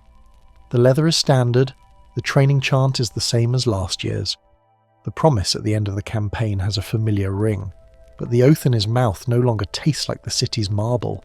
It tastes like a man's name. That is the quiet revolution of the age, and it walks beside him to the frontier. You can see how each choice hardened the next. Make the army professional, and you must pay it. Tie pay to land, and land to veterans, and veterans to the hand that secures those deeds. March once on Rome, and the road forgets it was forbidden. Dictate once, abdicate once, and the mask of tradition slips without breaking. Meet in secret, share out favours, flood the streets with victories written in fine prose. The common line through these scattered acts is a new gravity. It pulls toward commanders who look their soldiers in the eye and keep the ledger straight. Some whisper the Republic could have survived with stricter term limits or sharper audits. Others dismiss that as wishful. The engine of conquest needed fuel, and fuel cost loyalty. Once that currency flowed through generals, the market for power moved outside the forum's columns. The old structures watched like proud houses as a new highway cut across their gardens. The houses still stand. Fewer people live in them each season. At dusk, on a ridge beyond the Po, a veteran lights a small cook fire. He warms his hands and unwraps dry rations. In his satchel lies a worn letter from a commander who remembers his name. who pledged him a plot by the sea after discharge. He stares into the low flame and nods to himself. Republic, Empire, Senate, Consul. These words glow, then dim, in the minds of men who march. The promise of land stays warm a little longer. The line between lawful command and personal rule now runs under every tent stake. You can feel it in the pace of the drum. The army is still Rome's sharpest tool. The hand that lifts it, though, no longer belongs to marble statues. It belongs to living men who eat the same bread as their soldiers, write their own legends by lamplight, and when the river blocks their path, step into the water first. The next chapter waits on the far bank. Chapter 7. The Fall of the Republic, 44 to 27 BC. You stand in the forum at dusk. Torches throw thin light across marble and the air tastes of smoke and iron. A statue of Pompey casts a long, bent shadow over red-streaked paving stones. March 15th, 44. BC is not a date on a page here, it's a stain. A few boys peer from a doorway where a baker locks his shop early, flour smudged on his forearms. Across the square, a mule shifts its weight, hooves scraping stone. Word has travelled faster than any courier. Caesar is down and the city holds its breath like a throat before a cough. The conspirators don't wait for morning. Sandals slap on alleys as they move toward the capital, calling it liberty while their fingers tremble at the knife edges they just used. In homes around the Subura, shutters bang shut. In wealthier courtyards, servants light more lamps. The smell of hot wax, oil smoke and fear mixes in the night. At dawn, Mark Antony steps into an arena he knows by heart, the crowd, and he plays to it with care. Caesar's will gets unrolled. Gardens for the people, coins to every household. Murmurs turn to shouts. Some whisper the paper felt like a hand from beyond the grave, reaching into pockets. The conspirators thought applause would greet them. They hear only the hard rattle of stones on shields and run for the ports of Greece. You watch an 18-year-old arrive at Ostia with salt air in his lungs and calculation in his eyes. Gaius Octavius, now adopting the name that opens doors, steps onto Roman soil under a grey morning sky. He speaks softly, he listens more. He visits soldiers who served his father, shaking hands, memorising names. Across town, Mark Antony fills the forum with his presence, tall, scarred, and sure he has the seniority to anchor Rome. The tension is not loud at first. It builds in the way messengers knock twice instead of once, in how senators choose different routes to the Curia, in the coins struck with competing faces. Two predators taste the same water. The city waits to see who draws first blood. The alliance comes as law, not friendship. In 43 BC, 3 names locked together with a title that pretends restoration, but grants raw power. Papers are posted, then more papers. Prescription list glue to walls in the forum, letters like hooks. A scribe with ink-stained fingers nails up another sheet and won't meet your eyes. He knows what words can do to a man's door before dawn.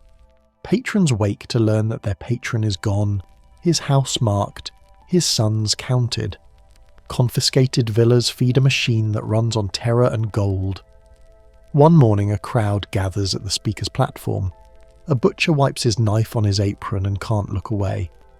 2 trophies sit there, Cicero's head and hands, posed like a lesson.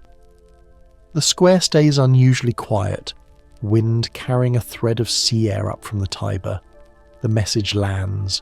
Talk and you are meat. The lists grow. Some try to bribe their way from paper to breath. Others vanish behind shutters and hope the footsteps pass. Critics counter that such violence would break Rome's spine for good, but boots continue to drum down streets, and the tax collectors keep their tallies. War answers politics the way a fist answers a jaw. The armies of Brutus and Cassius in the east pull at every thread of a hope left to those who still use the word republic without a wince. In 42 BC, the fields near Philippi feel the weight of thousands of sandals. Dust hangs thick as wool. On day 1, one side surges. On day 2, fortunes reverse. The ground is a ledger filled with bodies. Cassius falls on his sword after misreading smoke across the plain as total defeat. Brutus will follow, the steel cold against a warm chest.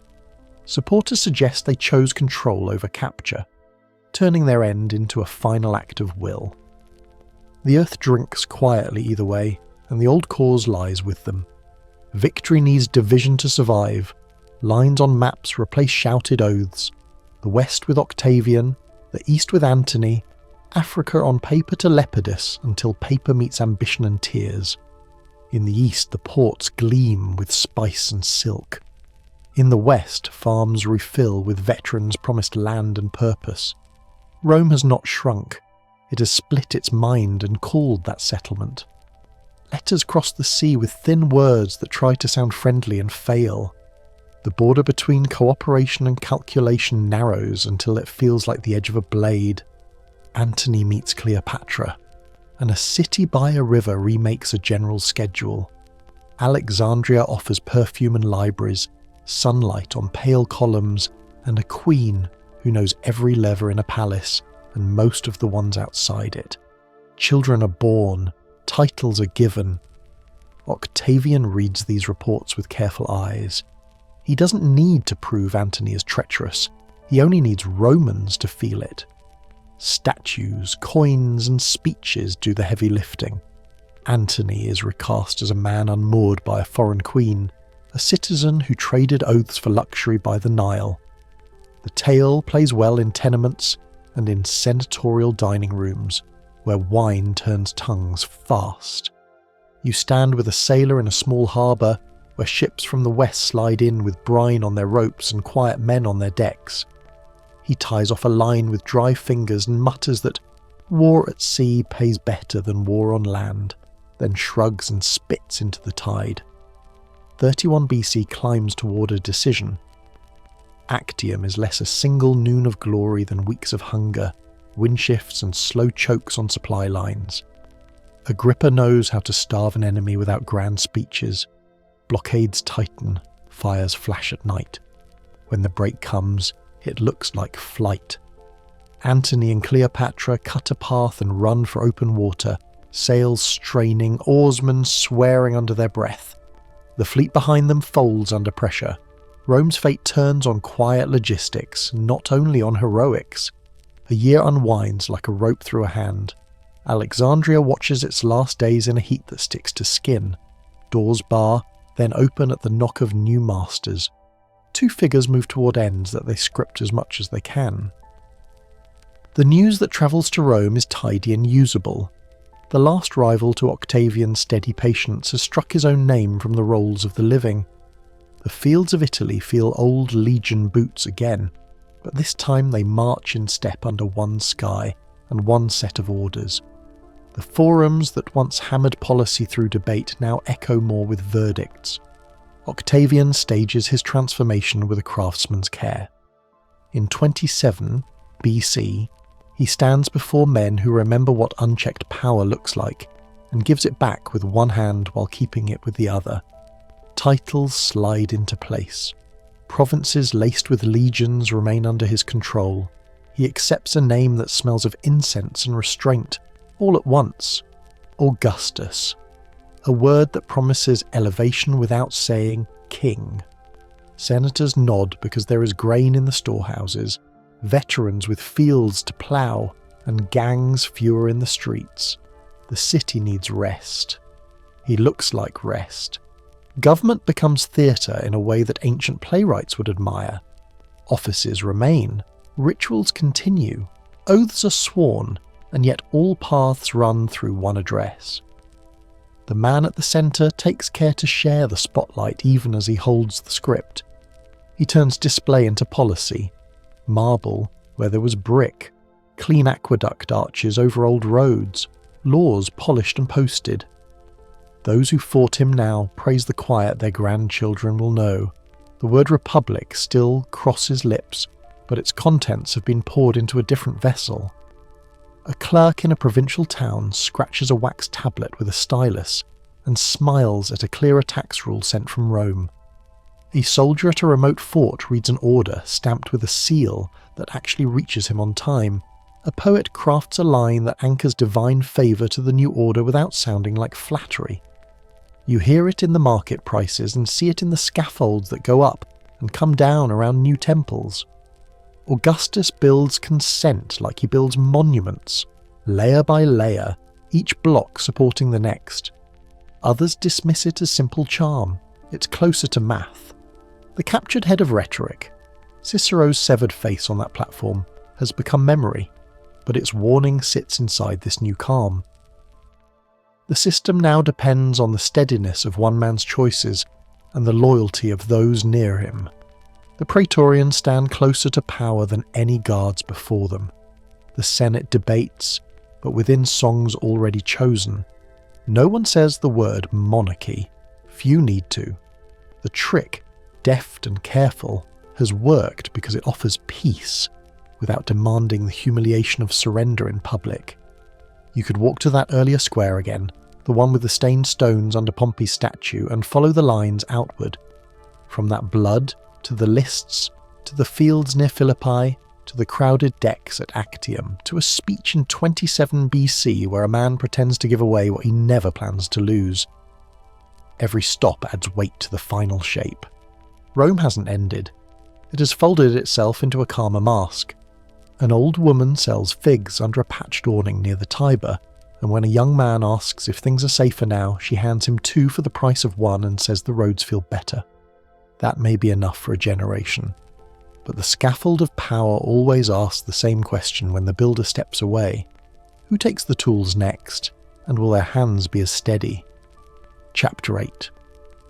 Augustus and the Roman Peace, 27 BC to 14 AD. Marble cools the Senate floor. The air carries lamp smoke and the faint tang of wet wool from cloaks shaken dry. You stand near the back where the stone swallows echoes and watch a slim man refuse a crown while keeping every lever under his hand. He speaks softly about restoring old ways. Senators nod as if they can't see the strings he's gathered.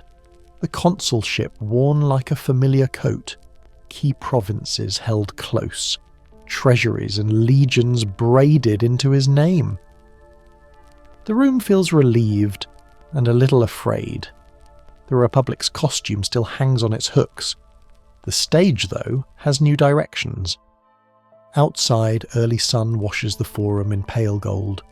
A mason presses his palm to a block of travertine, chalk dust flecking his knuckles. He isn't thinking about constitutions. He thinks about wages, the lunch of olives and bread his wife packed, and how the new building crews never stop. He hears the clank of tools, the rumble of carts, the bite of iron into stone. Work means order. Order means sleep. If power has changed shape, it pays on time and asks no questions of a labourer's vote. In private councils, Augustus rearranges the map like counters on a smooth table. Some provinces hum with tax grain and silver mines. Others roar with frontier trouble. He keeps the loud ones and the rich ones. Egypt feeds the capital, Gaul fills coffers, and the Rhine line answers to his hand. He takes no royal title, but the balance tips where he stands. Supporters suggest he has solved a century's nightmare with one long breath. Critics counter that a gentle voice can still build a cage. A quieter army forms in the city itself. Selected men in polished cuirasses begin to shadow the emperor's movements, set apart from the field legions. They're close enough to see his seal cut into wax and hear private jokes at dinner. The new guard learns corridors, passwords, and how a whisper can move a throne. Their presence feels like thick velvet, soft to the touch, heavy with pressure you only notice when it lifts. The message travels faster than any decree. The emperor trusts them. The emperor must be protected from Rome. Far from the capital, provincial governors find their worlds measured out with cleaner lines. Mandates tighten, audits arrive. Grift that once seeped quietly through customs houses now hits a wall of paperwork and a magistrate who knows there will be questions on his return. You can feel the change in a river town where a tax collector no longer takes an extra tenth. The new system shapes itself around fixed terms, clear routes of appeal, and salaries meant to dull the need for theft. Public virtue by budget line. It's not moral purity so much as math. Road crews push on in long straight ambitions, stones laid edge to edge, cambered to shed rain, mile markers rising like a count against distance. The line widens across the peninsula and beyond.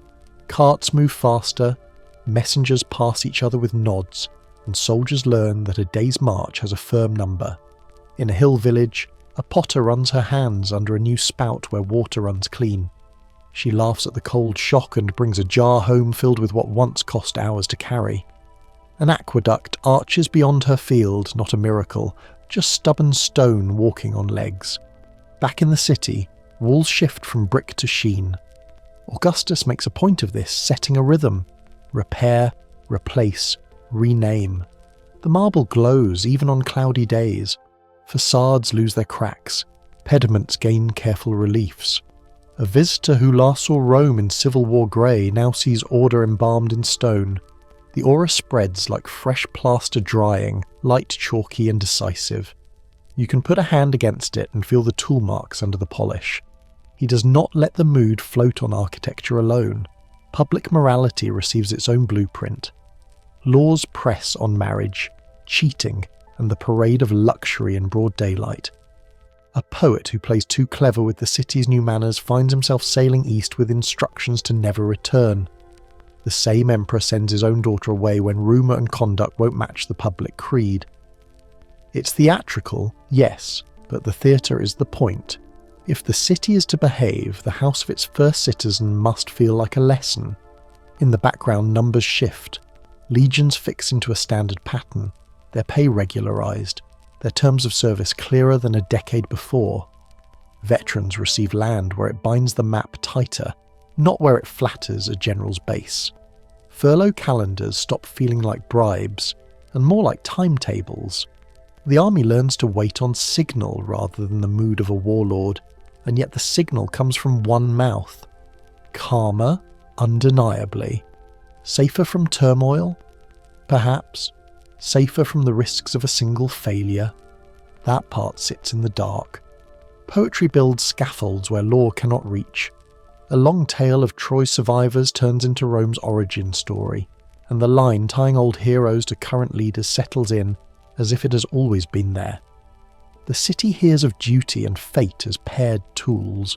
On carved stone not far from the Tiber, processions pass forever. Priests with laurel, children with small steps, women in layered cloth. The leader's household woven into a promise of continual harvest and calm seas. The altar does its work without speaking. People read it with their feet as they circle. On the far edge of the empire, the forest swallows a column. Rain beads on shields. Mud climbs past ankles. Orders carry only a few paces before wind takes them. A guide who once spoke Latin around Roman fires now knows every bend of the track where wagons bind and men falter. 3 eagle standards vanish in a matter of days.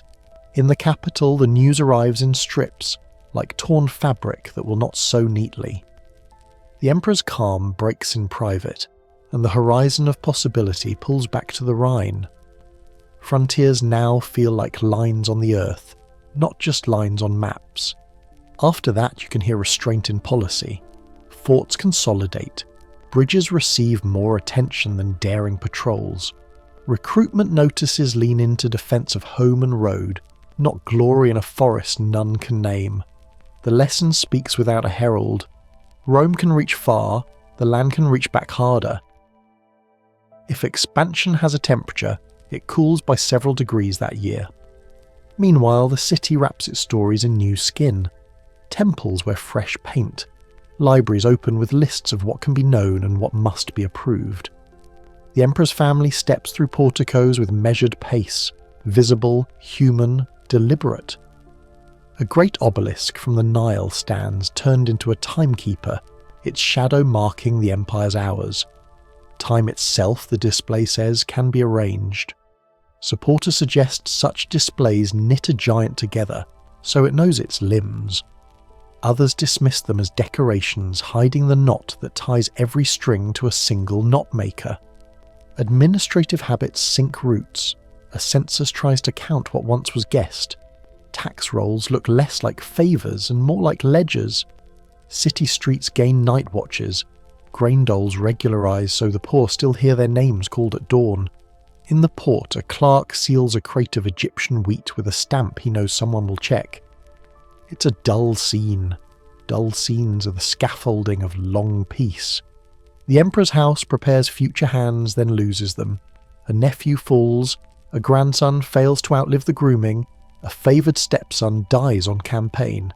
Each death bends the plan back toward the one who still breathes, and the son his wife brought from another line. The city gossips. The palace closes doors. When the older man finally signs the adoption papers that make his awkward heir official, people squint and try to read the weather. Stability has taught them to trust a clear sky. It has also trained them to look for the single cloud no one can push aside. Away from high rooms, the Pax takes on weight you can feel in streets. Trade moves like a slow tide. Olive oil from Baetica slicks amphorae stacked by the hundreds. In Gaul, craftsmen learn to throw fine red plates that carry meals from Syria to Britain. Along the Danube, a boy watches a detachment trudge by, their gear standardized, their faces unreadable. He counts their steps. He falls asleep that night to the thought that these men will not be asked to choose between Rome and their commander's grudge. Choice sits above them now, wrapped in one name. The city's new forum rises with a temple tied to a memory of vengeance resolved through justice rather than street fights. The message is clean. Wrongs can be absorbed by structure, not by feuds. It's efficient myth-making. It also invites a question you can't voice loudly in a crowd. What happens when wrong sits in the highest seat and the structure forbids a cure? In amphitheatres and parks, engineered showpieces entertain. A flooded basin stages naval mock fights with barges scraping oarlocks as crowds cheer and shade themselves with woven fans. Pipes pour water to bathhouses where steam clouds mosaics of sea creatures. A stonemason, the same one from the morning outside the Senate, takes his son to see the shimmer of a new facade at dusk. He slides the boy's hand over the smooth edge and says a line fathers have said for centuries, "This will last." He doesn't say what happens when the hand that commissioned durability goes slack. Augustus's health dips and rises. He takes careful journeys, while letters flow back to the Senate in the same steady tone that served him for decades. He marks, in that voice, his arrangements. Provinces set, roles defined. The guard prepared to stand at the bedroom door and at the city gate. He wants the lines to hold after he has walked off stage. You can sense the strain in each measured word. Habit is a kind of mortar. Mortar can crack. He dies with the city at a soft hum, streets swept, rations counted, theatre seats filled. The people have learned a rhythm where their safety and their taxes answer to a figure who never asked to be king and never stopped acting like one. The next morning the same guard wakes to the same roots. The same aqueduct carries the same water to the same spout. Yet the keystone has left the arch. From a distance, it still looks perfect. The Senate assembles again under the same chilly lamps. They speak names, familiar and heavy. Behind solemn words, a less ceremonial contest folds and unfolds among officers and households. The Praetorians stand very still. In distant forts, legion standards cut black shapes against afternoon glare as tribunes wait for instructions before they tally pay. A mason taps a wall and listens for thin spots. You can tell when stone rings a little wrong. What follows will ride the grooves Augustus carved. The paperwork of peace, the habit of obedience, the hush of decisive rooms. The forms promise continuity. The people want sleep. The soldiers want paydays that arrive on time. Somewhere between those wants and those promises, a precedent he set begins to breathe like a living thing. If one man's steadiness could build a long calm, what exactly arrives when the hand on the levers trembles? Chapter 9. The Julio-Claudian Dynasty, 14 to 68 AD. You wake to cool dawn air on the Palatine Hill, the marble still damp, the city below not yet fully awake. The Senate House doors creak as attendants sweep dust from yesterday's arguments, and a courier tucks a wax tablet into his sleeve. Augustus is gone. In his place stands Tiberius, older, careful, and watched from every angle like a statue everyone expects to crack. No one knows the right ritual for the second emperor. They invent it day by day. He stands in the forum with a face you can't quite read, taking oaths from men who calculate as they kneel. The words sound loyal, but hands tug at togas, eyes count exits, and a few senators mark the dates in tiny scratches on their ringstones. A boy selling figs lingers to hear the cadence of new laws read aloud. He will repeat them that night to his mother, but leave out the part where a tribune hesitated before saying Tiberius's name. You hear the shift in tone long before anyone names it. Petitions turn longer, safer, flatter. Informers find new work and better clothes. Trials in the forum move from disputes over land to whispered claims that someone's joke cut too close to the emperor. Tiberius writes careful letters to the Senate and expects careful answers back. The ink looks steady. The hands that write it shake when no one sees. Years gather and Capri enters the story like a shadow at noon. A blue horizon, salty wind, cliffs that meet the sea with a clean white line. Tiberius chooses distance. He governs by paper. Couriers wear out sandals on the road to the harbour, pass sealed packets to oarsmen, and those packets cross the bay to the island villa where afternoon heat slows every step. Some whisper he fled the capital because he hated its games. Others suggest he found he could play them better from a quiet room with a view. Those rooms breed rumours the way figs ripen in summer. Each letter that leaves Capri carries law and also a cloud of fear, because you can't question a sentence sealed in purple wax. Treason trials multiply. The charge makes simple enemies into dangerous puzzles, since the word can stretch to fit whatever a suspicious ear wants to hear. Senators hold silence like breath as names are read. A clerk smooths each scroll with 2 fingers so the parchment lies flat. He keeps his eyes low. In the gaps, a new centre of gravity forms, the Praetorian Guard. Augustus created them to guard the emperor. In practice, they guard access, which is almost the same as power. A captain frowns, a door stays closed, and a petitioner withers in a courtyard that smells faintly of oil and iron. Supporters suggest this kept the state safe from chaos. Critics counter. It taught Rome a simple lesson. A blade near the throne can write policy faster than any pen. Tiberius dies with the sea still scratching at Capri's rocks. The capital inhales, then exclaims the name of his heir, Caligula. Bridges fill with cheering. Coins newly stamped sparkle in lamplight. The first months feel like cool water after dust. Public shows return. Debts are eased. People swear they see the state smiling. Then the smile tightens. The courtiers' quick nods grow quicker. The jokes grow stranger, and then stop. You notice guards listening too closely at doorways. Rome learns the mood of one man can turn a city's weather. One morning the mood ends in a corridor. The Praetorian blades flash, and Caligula's body cools on polished stone. The men who were supposed to protect the emperor killed him instead. That single fact turns every future oath into a negotiation. In the palace chaos, a figure many had overlooked stumbles into the open.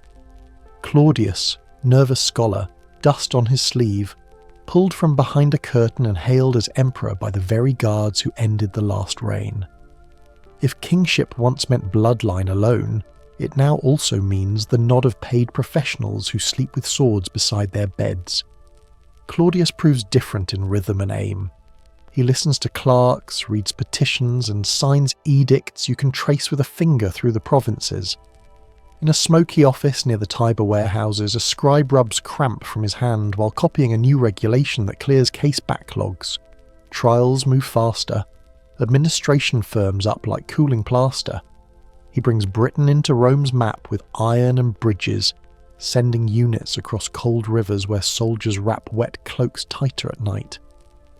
No trumpet blast announces the shift, yet the state grows teeth in its paperwork. Inside the palace, order looks fragile. Messalina's name moves through gossip like a lantern in fog, bright, dangerous, cut off without warning. Then Agrippina steps in with a plan drawn to a fine point. Secure the line, train a boy to rule with tutors and ceremony, and stack the court with men who owe her. You can read the outline in the movements of servants carrying sealed trays, in the way freedmen whisper at column bases where no echo carries. Power builds in quiet hallways as much as in loud arenas. That boy becomes Nero.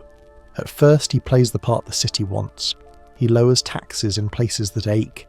He funds games, bathhouses, and a few sculptors with quick hands. Streets fill with softer talk. He favours poets and actors. Some nights the music from private dinners drifts into back alleys, where bakers start dough for the dawn. People repeat lines from new plays like charms. The state feels cultured. The court breathes easier. This is a mask Rome can live with. Then fire runs. The summer air dries throats, and a spark chews through insulae, those tall, crowded apartment blocks, until the city glows and smoke coats the tongue like ash. For days, refugees sleep on open ground, wrapped in thin blankets that smell of soot. Whether accident or plan, the blaze leaves a question that bites. Nero's answer is swift. He names a strange, small sect as culprits. Christians, neighbours yesterday, now defendants. Torches flare at night where trials give way to punishments. It does more than hurt bodies. It turns fear into a policy tool. In the aftertaste of smoke, reputation hardens into a currency the regime cannot fake. Nero learns the crowd can cheer in the morning and sour by dusk. His build and burn profile, golden palaces rising where ashes cool, locks in a portrait many accept without protest. Some whisper he sang as Rome burned, a scene too neat to trust. Others dismiss it as street theatre, a rumour dressed as memory to keep the moral simple. Either way, notice the pattern sharpen. Emperors must stage manage not only armies and laws, but feelings. By the late 60s, cracks turn to breaks. Governors measure the empire's distance and see a chance. Legions post their own notices. One hoists a general on a shield and calls him emperor. Another, elsewhere, does the same for a rival. The year of 4 emperors doesn't feel like a strange title when you live it. It feels like dawn after dawn, where coins change faces and oaths change names. Soldiers barter loyalty for cash grants. Veterans tap sword hilts against shields, counting promises as if counting wages. In a tavern near the Po River, a veteran with a scar like a pale rope down his forearm draws lines in spilled wine to show which army sits where. His finger hops like a dancer. He doesn't talk of the Senate. He talks of donatives, land parcels, and which commander sleeps lightest. He could be a banker, except the numbers are boosted by swords. This is the real math of the moment. Not ideals, but supplies. Not tradition, but speed. Rome bleeds in familiar places. Streets that saw triumphs now host barricades. The Colline Gate clangs again. Families pinch oil to make lamps last through curfews.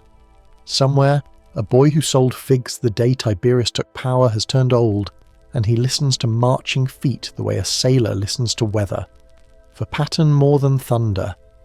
He knows storms end, but they ruin roofs first. The man who finally calms the noise is Vespasian. Practical, not gilded. He does the unglamorous arithmetic. Grain ships, road repairs, treasury ledgers that stop lying.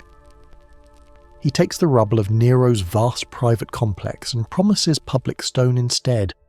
An amphitheatre with arches like a row of open mouths. People nod. He makes soldiers feel seen. He makes taxes feel like maintenance rather than extraction. It's not romance, it's endurance. Turn the shard in your hand and notice what it reflects. The dynasty that began with August marble ends with street dust in the lungs. Yet the shape of rule grows clearer. Guards who can unmake a prince also decide who starts the next chapter. A scholar pulled into power shows how a competent pen can manage a sprawling world. A young emperor's taste for glow and rumour proves that image can feed or starve a reign. Civil war returns and does not break the machine. It bends, reattaches, moves on. All the while, ordinary hands hold the empire together. A mason in Londinium aligns a Roman brick on damp mortar and taps it twice for luck. A jurist in Antioch copies a legal formula that will travel farther than he ever will. A widow in Ostia swaps gossip about grain prices and praetorian pay, because the two now feel linked in daily bread. These are the points of contact where the high nerves of the palace meet the steady pulse of the street. If you want a simple moral, the record won't hand you one. It offers instead a rhythm. Distance breeds rumour, rumour breeds fear, fear breeds control. Control, over time, changes hands, and yet roads go on, courts open mornings, taxes tally at dusk. When the palace burns, markets still haggle by noon the next day. The system learns to survive emperors as people, and to keep the job of empire as a role anyone strong enough or lucky enough can wear. Consider how that lesson travels. Later rulers, in other capitals, will study this century like a manual written in water and blood. They will staff their own bodyguards carefully, feed the city's rumour mill sparingly, and find ways to turn private luxury into public theatre. Some will even copy the trick of ruling from afar, swapping Capri's cliffs for cold castles or warm spas. The particular names change. The pattern doesn't. The Julio-Claudian line ends, but the office they moulded into shape endures. It can run on paper from an island. It can be throttled by daggers in a hallway. It can hum along under a bookish mind who counts cases and opens new provinces. Or it can sway to a young prince's performance until the crowd stops clapping. Rome learns to live with all of it and to keep moving anyway. Listen to the city settle for the night after Vespasian's first decree takes hold. The torches along the forum wink out one after another. A clerk closes a ledger. Somewhere, a centurion rewinds a strap. Tomorrow the Senate will meet under a new banner and pretend not to glance at the guards' faces. The empire has survived a family's implosion. It knows now who really counts the votes when the doors close, and the next storm is already forming, quiet as a pen lifting from a page. Chapter 10. The year of 4 emperors and Flavian stabilization, 69 to 96 AD. Dawn comes thin and grey over the forum. You can almost taste ash in the air where torches burned all night. A sandal scuffs stone. Then the scrape turns wet as a head, once crowned with laurel, tumbles across the flagstones.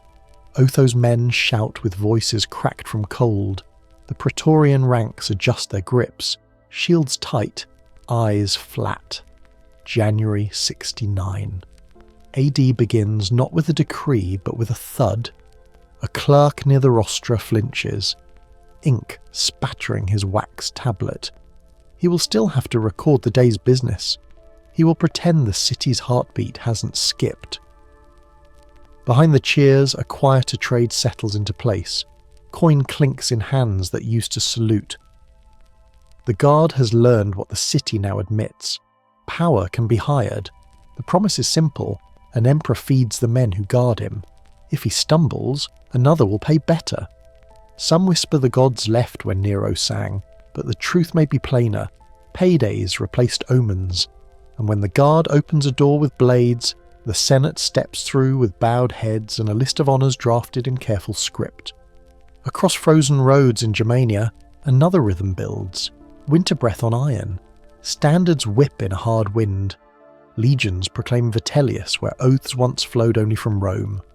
Messengers ride until their horses foam, bringing news that the purple is not a garment but a bid. 4 names rise in a single year. Galba, Otho, Vitellius, Vespasian, and each is a mirror turned on the same lesson. Loyalty weighs the purse before it weighs the law. Veterans count the acres they were promised. Camp prefects trace lines on maps where donatives might flow like wine. Bedriacum sits by a road lined with bare trees and deep ruts. The field mud grips sandals like pleading hands. 2 Roman armies face each other under the same standards. the same clipped commands, the same drill stamped into muscle memory. Horns cut the morning, dust lifts. Then the line buckles where it almost always does, where men see faces too familiar on the other side. What breaks them isn't foreign terror, it's the thought of home on both fronts, yet orders land and pila fly. The crush becomes a lesson. When power is for sale, the currency is blood paid by men who will never sit in marble halls. Otho chooses an exit that feels like duty to the few who still speak of honour as if it were a weapon. He ends his life so his soldiers will not end more of theirs. It reads like a gesture from another age. Vitellius steps over the grief with plumped comfort. Rome can feel the city turning into a dining room where the bill never arrives. Taverns whisper of kitchens steaming all day at the Palatine. Streets wear a habit of waste that doesn't match the balance sheets. You can smell the rot beneath the perfumes. Far from that table, Vespasian stands under Judea's sun, dust in his beard, practical in the way people get when their lives rely on supply wagons arriving on time. His legions settle discipline with steady hands, rations measured, tents aligned, work done on schedule. News travels to the camp, thin voice of an empire asking for a man who can stop the spinning room. His name passes from mess to mess like a dry loaf cut into even slices. It isn't fame, it's appetite for order. Vitellius's men try to hold the centre, but when the second clash at Bedriacum drains away their force, the city feels the shift as a temperature change. Vespasian's allies enter Rome with a chore list, not a victory parade. The first item is the treasury. Debts hang from every column like ivy. New taxes appear with the clear handwriting of someone who counts before he speaks. A small levy here, a customs surcharge there, enough to turn show into budget. Unloved, perhaps. Useful, certainly. The Golden House still sprawls like a dream left over after a fever. Halls wide as pride. Pools where fish flash in painted light. People stand at its edge and shake their heads without words. Vespasian signs away the dream. Bricks begin to move. Foundations shift from private pleasure to public stone. From that footprint rises an oval of shadow and arches. There will be games, sand and spectacle. There will also be a story. The state turned one man's thirst into a living room for the crowd. The message is quiet, but clear enough that anyone waiting in the queue can read it. Soldiers who followed him receive land and coin. These gestures bind without ribbons. A veteran touches a boundary stone and knows why his oath mattered. Garrisons learn the cost of riot and the reward of patience. Vespasian's method is not elegant, it is repeatable. Keep the ranks fed, keep the streets earning, let the marble talk while the ledgers balance. Under such terms, even cynics sleep better. Titus, the elder son, has dust on his boots that no basin can scrub away. Jerusalem falls into an ache of smoke and broken stone. People who stood in courtyards to pray now search for their children between blackened walls. A temple that stood against centuries lies down in one season. Back in Rome, the triumph winds through streets cheering borrowed quiet. Later, a mountain breaks its promise. Vesuvius splits the sky and coughs cities into pumice and soot. Titus responds with open hands and open coffers. Some say grief polished his name. Others dismiss it as careful theatre. Either way, the city enjoys a spell where an emperor looks like a man trying. A fever cuts his time short.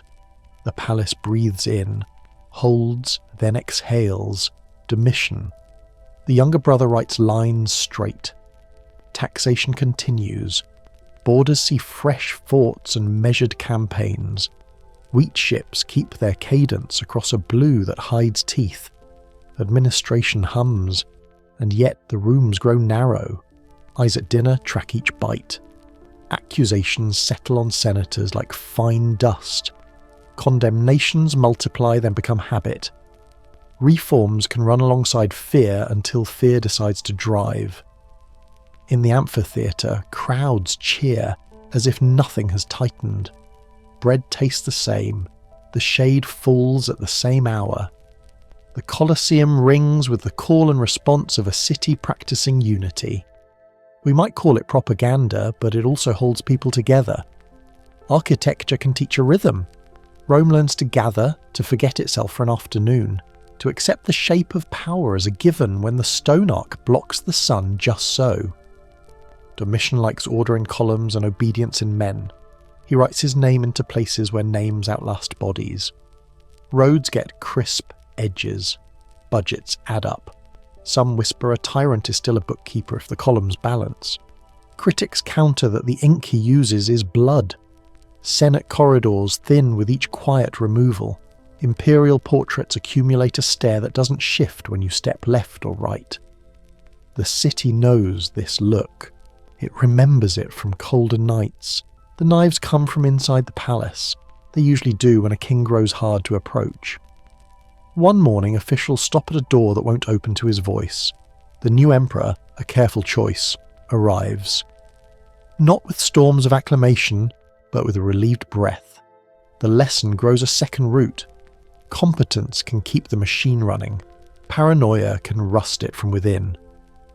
So another rule takes hold. If bloodlines snarl, pick a man who can be trusted for a time. Under the Flavians, power dresses well. Public works stand like promises kept. The Colosseum gives 250,000 eyes a place to look together. Bathhouses steam, roads gain fresh gravel. These are not small things. A teamster runs his wheel over a smooth stretch and sighs. A mother fills a bucket under a steady aqueduct and doesn't think about the emperor at all. Stability slips into life at the level of chores. Yet inside counting houses, another stability is forged. Coin purity is watched like a sick child. Customs officials track shipments with chalk marks on amphorae. The city's appetite is a beast chained only by planning. A tax gathered here buys wood for winter there. Vespasian's habit settles into a system that outlives him.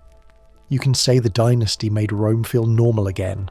The cost sat under the floorboards, quiet until you listened. Soldiers remember Bedriacum when donatives are late. You can hear it in the way a camp grows restless at dusk. The Empire has learned how quickly a loyal legion can scrap its oath. The rulebooks adjust. Governors who know their men by name last longer. Gifts travel on time. Trouble is routed before it cloaks itself in banners. If legionaries made emperors in 69, administrators try to keep them occupied afterward. Walk the lower tiers of the Colosseum and you can see where the stone changes from Nero's dream to Vespasian's policy. It is a seam of intent. Turn your head further and the city stretches beyond. Warehouses stacked with grain, docks creaking, bakeries warm in the morning. Spectacle greases the civic gears. People who laugh together do not march as often. It isn't peace, but it softens the elbows. The dynasty ends because palaces breed conspiracies as surely as kitchens bake bread. Domitian's death in 96 AD arrives as both shock and expectation. Senators step out of shadow with relief rehearsed. The guard looks for its cut. And then something new stirs at the edge of the script. Adoption, merit, the idea that a steady hand need not share a bloodline. It floats at first, not quite policy, more a rumour dressed as hope. Look closely at the year that began with a head on stone. You'll see a pattern inked between the lines. Armies discovered their price. The city learned to trade gold for calm. Architects turned guilt into arches. Administrators stitched a fraying cloak. Rome survived, as it often did, by learning the rules of its latest disaster and writing them into law. Next time the purple wobbles, the toolkit waits, the guard's quiet bargaining, the Senate's swift honours, the crowd's open mouth, the builder's measured chalk. Watch who picks up which tool first. Chapter 11. The Golden Age and its Hidden Cracks, 96 to 180 AD. A cool draft moves through a lamplit study in Rome, 96 AD. Wax seals soften, a stylus scratches, and an old senator presses his thumb into a tablet that names Nerva Emperor without a blade drawn. Outside, the streets murmur, cautious but calm. You hear a merchant's cart roll over uneven stones and the low cough of a mule in harness. People look up, not for soldiers, but for news. The handoff sounds like paperwork. It feels like a truce. Adoption becomes policy. Not an orphan's rescue, but a sober method to choose a steady hand. Nerva's gesture points to a quiet idea. You can select talent and call it destiny. Supporters suggest this is Rome's magic trick, swapping family pride for competence. Others dismiss the hope, warning that merit cannot be bottled and passed down clean. Still, the city breathes easier as letters go out to governors and legion camps. A clerk dabs sand on wet ink, thinking of paydays that arrive on time and frontier garrisons that won't be shuffled like dice. Trajan answers that hope with iron and bridges. He pushes columns across the Danube and threads supply lines through ravines and desert tracks that dust the lungs and ruin sandals. Markers dot the horizon in a chain of forts and way stations. When reports brag of Armenia and Mesopotamia, the words glow on plaques and monuments. Look closer though. The mules eat more than the land can feed. Scouts count days to the next river and tap maps that are more wish than guide. Conquest feels clean on a victory arch. It sounds muddier where the boots sink. The news of Trajan's death in 117 AD travels home with the smell of pitch and sea spray. A courier hands a scroll to a gate guard who has seen too many winters. When Hadrian reads, he does not lunge, he trims. Garrisons fold back from exposed points and coil along routes that roads can actually serve. Some whisper he blinks. Critics counter he sees daylight where others saw triumph. In frontier towns, brick kilns keep firing. The men who haul water feel the difference in their shoulders. Shorter lines, fewer screams in the night. Around 122 AD, up in cold, wet Britain, you run a palm along a fresh-cut stone. Mortar bites your skin. The new wall squats across ridges and bogs and names a limit. Smoke from campfires drifts along the ditch and clings to wool cloaks. A mason wipes rain from his eyes with a dirty sleeve and sets another block. To him, it's a wage and a warm meal in the barracks. To Rome, it's a line in the earth that says, "We hold here." Gates channel merchants, taxmen count loads, and patrols file out on schedules you could set a water clock by. That defensive breath isn't just stone, it's policy that seeps into everything. Towns along the Rhine trade less in plunder and more in fences, deeds and market weights stamped to the ounce. In villas, stewards tally harvest with new care, because the empire that secures what it has must learn to supply without constant annexation. Some whisper the spirit of the wolf is fading, others taste a deeper calm. Fewer funerals, more grain ships that arrive as planned. Hadrian spends coin on order. He prunes wild edges and waters the middle. He renames, reorganises, and keeps letters moving between governors who now know their tasks. It feels managerial. It is. Temples do not roar. They hum. Garrison pay arrives with less drama. A warehouse tally clerk in Antioch lays out wooden tokens for incoming loads, and sleeps a little longer. Fewer raids make better sleep. The music of empire shifts key. Antoninus Pius inherits this tone and holds it steady. He repairs roads, sets legal precedents, and lets the border posts do their work. In the meantime, artisans copy texts, and children learn their letters in shaded courtyards where water spills from a chipped fountain. A baker in Narbo needs flour from Africa, while her neighbour whittles a toy gladius for a son who may never see war. Peace fills the small hours with ordinary chores. It's a kind of wealth that doesn't show on trophies. Then the air changes. Around 165 AD, a sickness walks the routes Rome paved so well. It moves with caravans and sails with grain fleets. Coughs deepen into fevers. The smell of boiled vinegar tries to keep it at bay. In crowded tenements, laundry steams on lines strung over courtyards, while downstairs a father counts the breaths of a child who sleeps too still. graves multiply, labour thins, fields go half-harvested and workshops slow as hands go missing. The army, which once filled ranks with ease, struggles to replace men. Fort gates creak on lighter hinges. At the same time, the Danube frontier growls. Marcus Aurelius reads reports under lamplight that makes the ink shine. He puts on armour with a scholar's hands and rides north. Mud cakes hooves.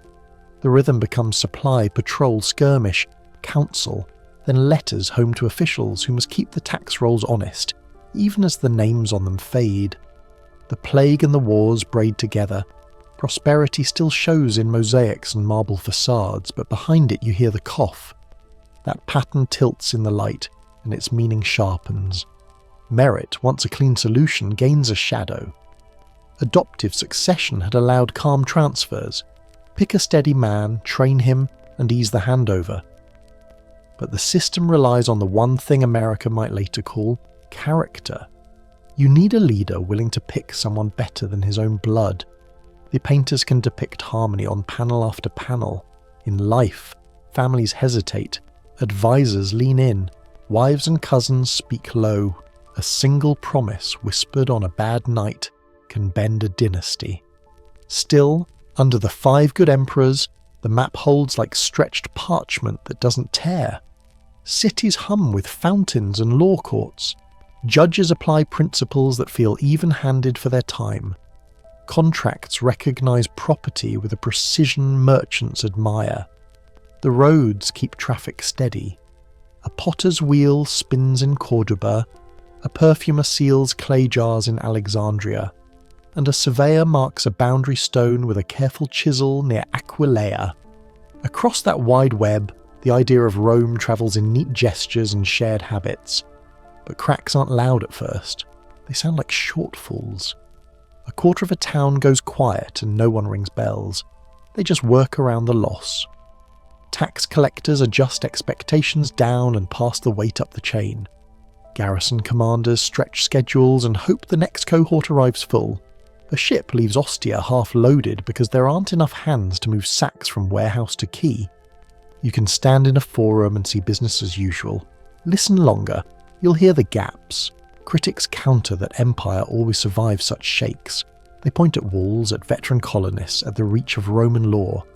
Supporters suggest the new shape of peace hides a price. The very networks that made order now transmit weakness as easily as grain. A scribe in Ephesus sets down this year's cases and notices there are fewer names than last winter. Fewer disputes mean less trade, or perhaps just fewer people. Sometimes what's missing tells the louder story. Marcus Aurelius knows he cannot adopt another stranger into power without draining the little unity he has left. He looks at his son, Commodus, and sees continuity the legions might obey without bargaining. It feels practical in the tent surrounded by maps smudged with mud and oil.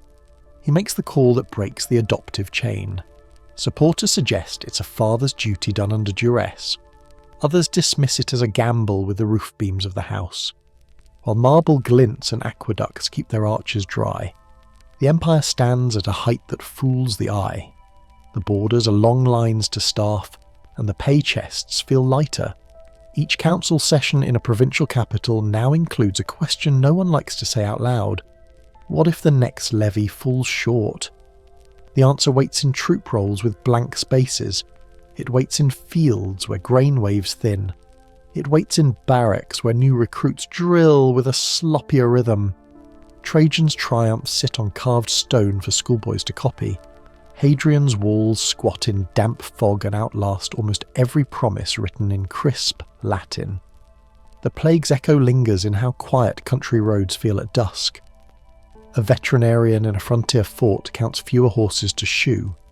A priest blesses fewer marriages in a village that once held them every market day. These are small signals. Together they sketch a future that drifts away from the golden pose painted in civic halls. Adoptive succession had carried the empire like a bridge of well-cut beams. The beams were people. When that practice ends, the bridge still hangs in the air for a season. People cross as they always did, remarking on the view. Then a plank gives where the grain was always weak. You only hear it if you're on the span at that hour, with the river moving below and a soft wind ruffling your cloak. The ripples take time to reach shore. By 180 AD, the statue of Marcus in bronze shows a calm hand on a horse's reins. Inside the state, the grip loosens. Not a fall, not yet. A change in balance. Edicts still go out, and governors still count jars of oil and crates of garum. But the phone line of the ancient world, that long thread of the order, starts to crackle. Voices repeat themselves. Messages arrive late. A prefect frowns and blames the rain. You can trace the arc of this golden span with your finger. Nerva's quiet start, Trajan's reach, Hadrian's restraint, Antoninus's calm, Marcus's endurance. It looks smooth from a distance. Up close, it's full of patches. Rome has never been embarrassed by repair. It thrives on it. Yet even the best repair needs spare parts and rest.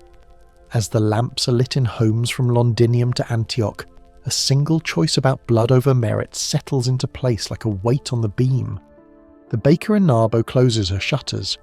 A centurion near the Danube rubs a sore knee and hopes tomorrow's patrol comes back with the same number it left with. A clerk in Rome snuffs a candle and leaves a docket open for morning. The wall in Britain holds the wind at bay, for now. And somewhere behind the calm, a question takes root that will not stay small. When peace wears a perfect mask, how do you notice the face beneath it changing? Chapter 12.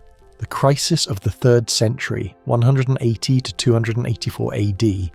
Steam rises from a marble bath as servants hurry with towels that smell faintly of myrrh. A door scrapes. The splash dulls, then stops. Commodus lies still, water cooling around him as perfumed air turns sour with panic.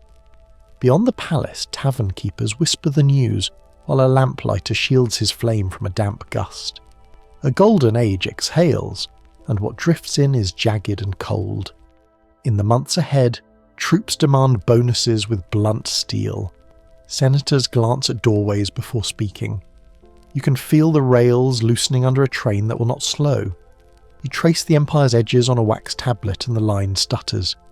Names of emperors flicker past like mileposts at night. Quick, bright, then gone. Many rise from army camps rather than marble halls, hoisted up on shields by men who expect payment, glory, and a share in power. Their reigns end in tents, alleys, or courtyards, with red on the stones. Some whisper the army has become both throne and knife. Others dismiss that as old men complaining about new rules. The facts sit heavier than the debate. The crown moves faster than news can carry it. Winter presses down in 235. The Rhine looks like hammered lead, crusted with ice hard enough to hold boots and carts. Across that pale bridge, bands of Franks and Goths move quickly, cloaks stiff with frost. On the far edge of the map, dust plumes rise where Persian horsemen sweep through fields that once fed legions. Smoke skims the horizon, and wells go quiet as families run. In border forts, a centurion rubs warmth into his fingers and hears 3 different commands in a single week, each stamped with a new name. Loyalty starts to feel like guessing tomorrow's weather. Coins change in the hand. A shopkeeper in Lugdunum bites a denarius and tastes copper where silver used to live. Prices lurch. Grain that bought a month now buys a week. Merchants begin to refuse payment unless it rings true on the scales, and even then they squint. Caravans grow thin. Warehouses echo. Play rides the same roads as trade carts, moving with silent logic through crowds. Word from Alexandria tells of streets where half the shutters are closed. A baker there kneads dough slower, counting his children, listening for a cough in the night. Stone speaks too. In towns that once bragged with theatres and baths, grass creeps between paving blocks. Forums collect dust. An Edal runs a hand along a cracked column and chooses again to spend the last coins on wall repairs rather than statues. Soldiers nail planks across gates that used to welcome markets. Milestones crumble without fresh plaster. When maps don't match the ground, people adjust their feet. Local commanders keep taxes to pay local troops. City councils hire guards without asking anyone in Rome. Authority begins to taste regional, like wine that never leaves its valley. On the western rim, a general in Gaul weighs the risks and mints his own coin. The stamp shines with a new face and a bold claim. In the east, a desert city with camel bells and silk bolts looks inward and upward. Palmyra's queen steps onto a balcony with the confidence of one who knows roads come to her before they go anywhere else. From Syria down to Egypt, orders go out with her seal. Caravans obey. Customs houses tally. The centre does not vanish, but it competes. The lesson is blunt. If Rome cannot guard the roads, someone nearer will try. Fields become battle calendars. In spring, levies gather under banners they barely recognise. By summer, they follow a different eagle. Autumn brings harvest, or it should. But reapers watch the horizon for dust that means raiders. The legions still fight. Some leaders are brilliant for a season, then fall to a dagger or a rival's rumour. A few try to fix the pay, the borders, the courts. Their hands move faster than the ink dries on their edicts. You can hear the strain in the clatter of dice in barracks, in the way veterans talk about donatives as if they were weather, unpredictable, necessary, and no one's fault. One afternoon in 260, a Roman emperor faces a Persian king. Riders churn the earth. Heat presses down like a lid. The story that leaves the field is simple and hard. Valerian is taken alive. His capture runs like a shock through the ranks and then through the provinces. In wine shops from Antioch to Aquileia, men repeat it softly, as if saying it louder would make the wolves lean. The idea that emperors are chosen by gods and untouchable in battle takes a hit you can hear. Statues keep their heads for now, but faith in something invisible cracks along a fault you only notice later. The sea, once a Roman road, grows teeth. Pirates bite into grain shipments. Captains change routes, then change professions. Ports pile up crates that never leave. In the interior, a mother trades jewellery for sacks of barley. On a river bridge at dusk, a boy lowers a basket on a rope to sell onions to soldiers passing below. He counts worn coins and squints at their colour. Currency is a promise in metal. When the promise thins, people find other ways to trust. They swap goods, favours, oaths. The empire's economy keeps walking, but now with a limp. In Gaul, the breakaway state raises standards, trains troops, and stamps its own rhythm onto the day. Roads there stay watched. Border towns feel safer than they did under distant orders. In Palmyra, courtiers track profits with wax tablets and careful smiles, while camel trains carry spices and glass. Supporters suggest these regional solutions prove how a giant body survives by letting its limbs act on their own. Critics counter that each local fix siphons blood from the heart. Both lines sound true depending on which street you stand on and how loud the nearby garrison sings. Back in Rome, the Senate meets and speaks in the old way, but the echo tells a different story. Real weight sits in camps, in the hardened faces of men who choose commanders with cheers or silence. The city builds as a defence rather than a boast. You can see it in the timber piled near gates, in storehouses stocked with oil and grain instead of garlands. Liturgy shifts too. Oaths that once named eternal borders now name immediate threats. The language of forever becomes the language of next week. People still pray. They also sharpen spears. Aurelian rides into this noise with a jaw set like a nail. His campaigns are not elegant, they are direct. He moves east and west, folding the Palmyrene and Gallic worlds back into the larger one with hard blows and careful amnesty where it buys breathing room. When he returns to the capital, he orders walls the size of a confession. Brick by brick, they rise around Rome, tall and wide enough to stop a siege engine. They're ugly to some eyes used to arches and forums, but they feel honest. A city that once claimed it needed no armour now wears it day and night. The new walls change the city's sound. Markets hum a little quieter under their shadow. Drill calls bounce off brick in a tighter ring. Children trace mortar lines with fingers and learn the names of gates instead of fountains. Aurelian's message travels faster than couriers. Survival has a shape you can touch. It is not marble, it is not poetry, but it holds. Theatres still play to half-full seats. Baths still steam. Priests still light incense. Yet a new habit settles in. People glance up at battlements as they pass, checking the sky the way sailors check wind. Out on the frontiers, garrisons hold with patched boots and mixed accents. Latin blends with local words.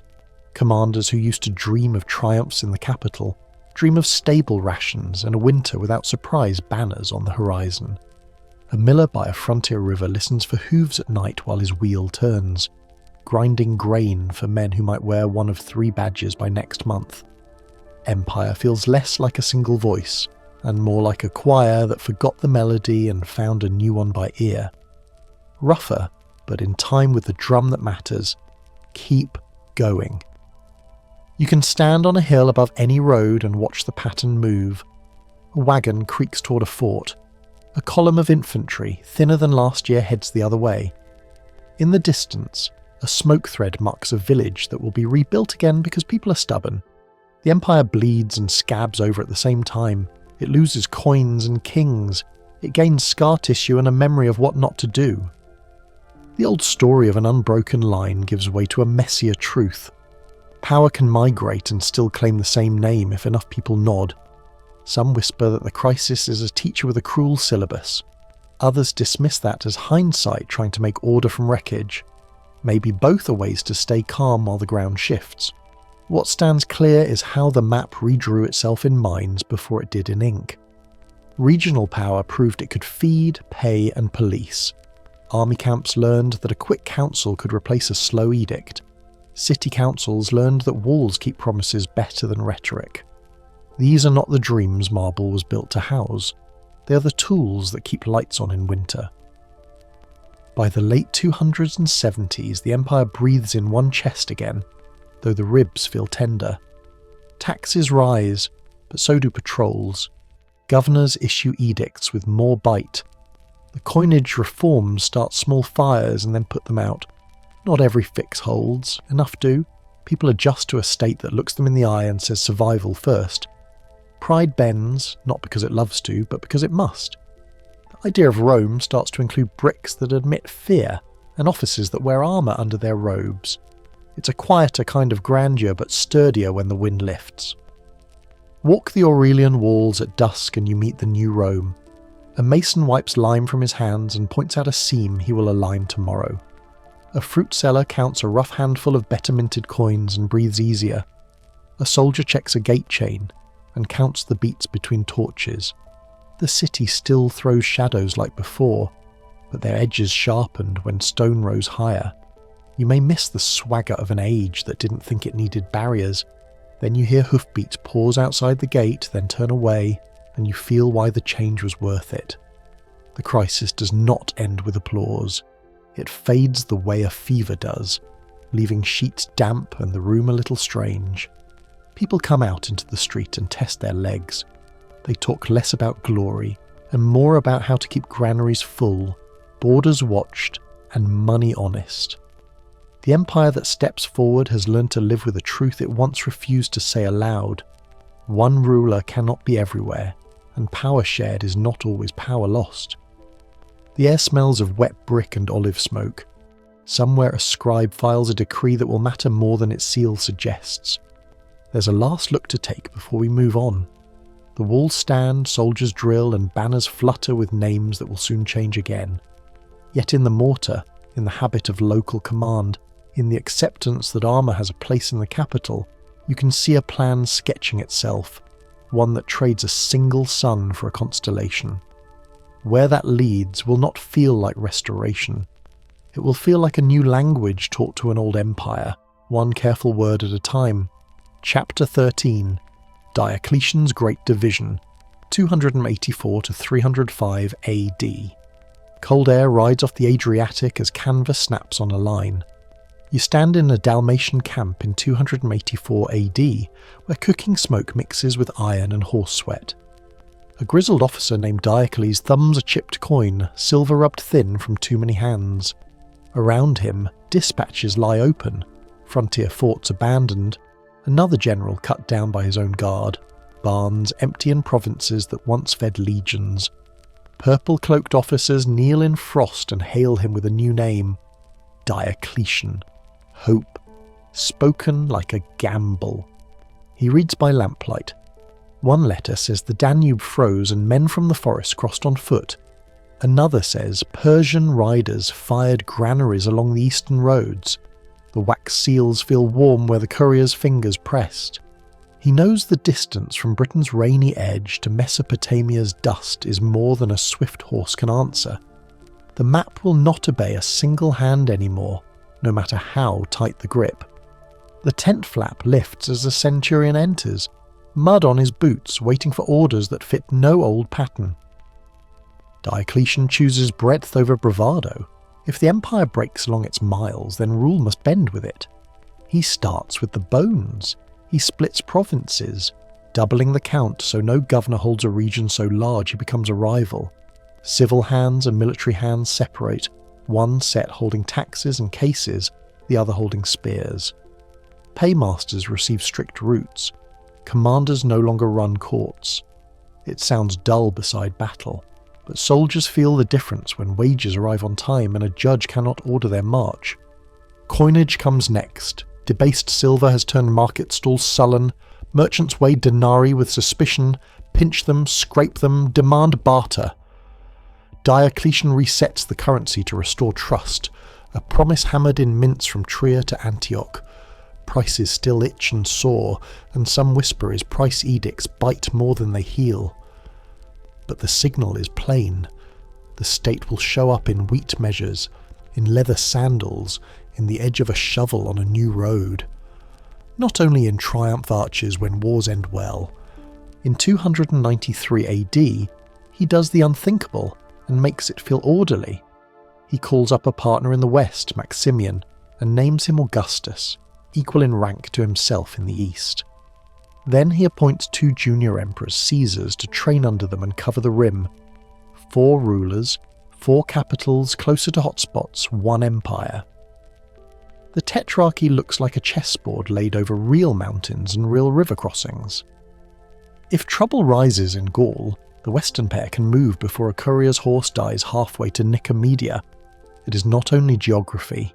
He drapes rule in ceremony that stops pretending to be a polite debate. The fiction of the friendly first citizen fades. Purple robes settle heavy. Audiences require kneeling. Courtyards turn into sanctuaries where approach feels like entering a temple. To meet the emperor is to feel distance by design. Critics counter that this pomp swallows the old civic ease. Supporters suggest it protects the office from assassination by awe, as well as by guards. A mason in Mediolanum notices the change without reading any edict. He wears clay dust on his forearms and sets stones in a palace wing where corridors bend in controlled ways. Courtiers rehearse protocol with as much care as builders align arch stones. The worker's pay is steadier than his father's was under the chaos years. He eats better bread, but he also knows his tools can be inspected by a stern official who answers to someone behind a curtain. Lines of command clear. The frontier hears it. On the banks of the Rhine, a veteran with frost in his beard receives orders that are precise.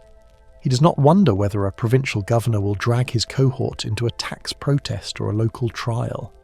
Campaign seasons map to supply timetables instead of rumours about which general will claim Rome next week. Fewer soldiers peel off for a usurper's banner. Not none. Fewer. In these years, fewer means life for towns that had grown used to smoke on the horizon. Diocletian also redraws the empire on paper into larger dioceses, grouping the sliced provinces under new overseers. Bureaucracy thickens. Scribes with ink-stained fingers archive more, list more, answer more.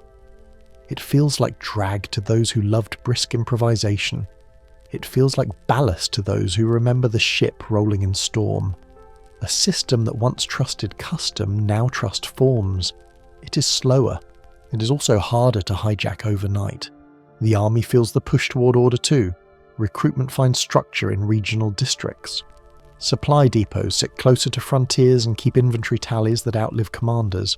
Armour and equipment standardise.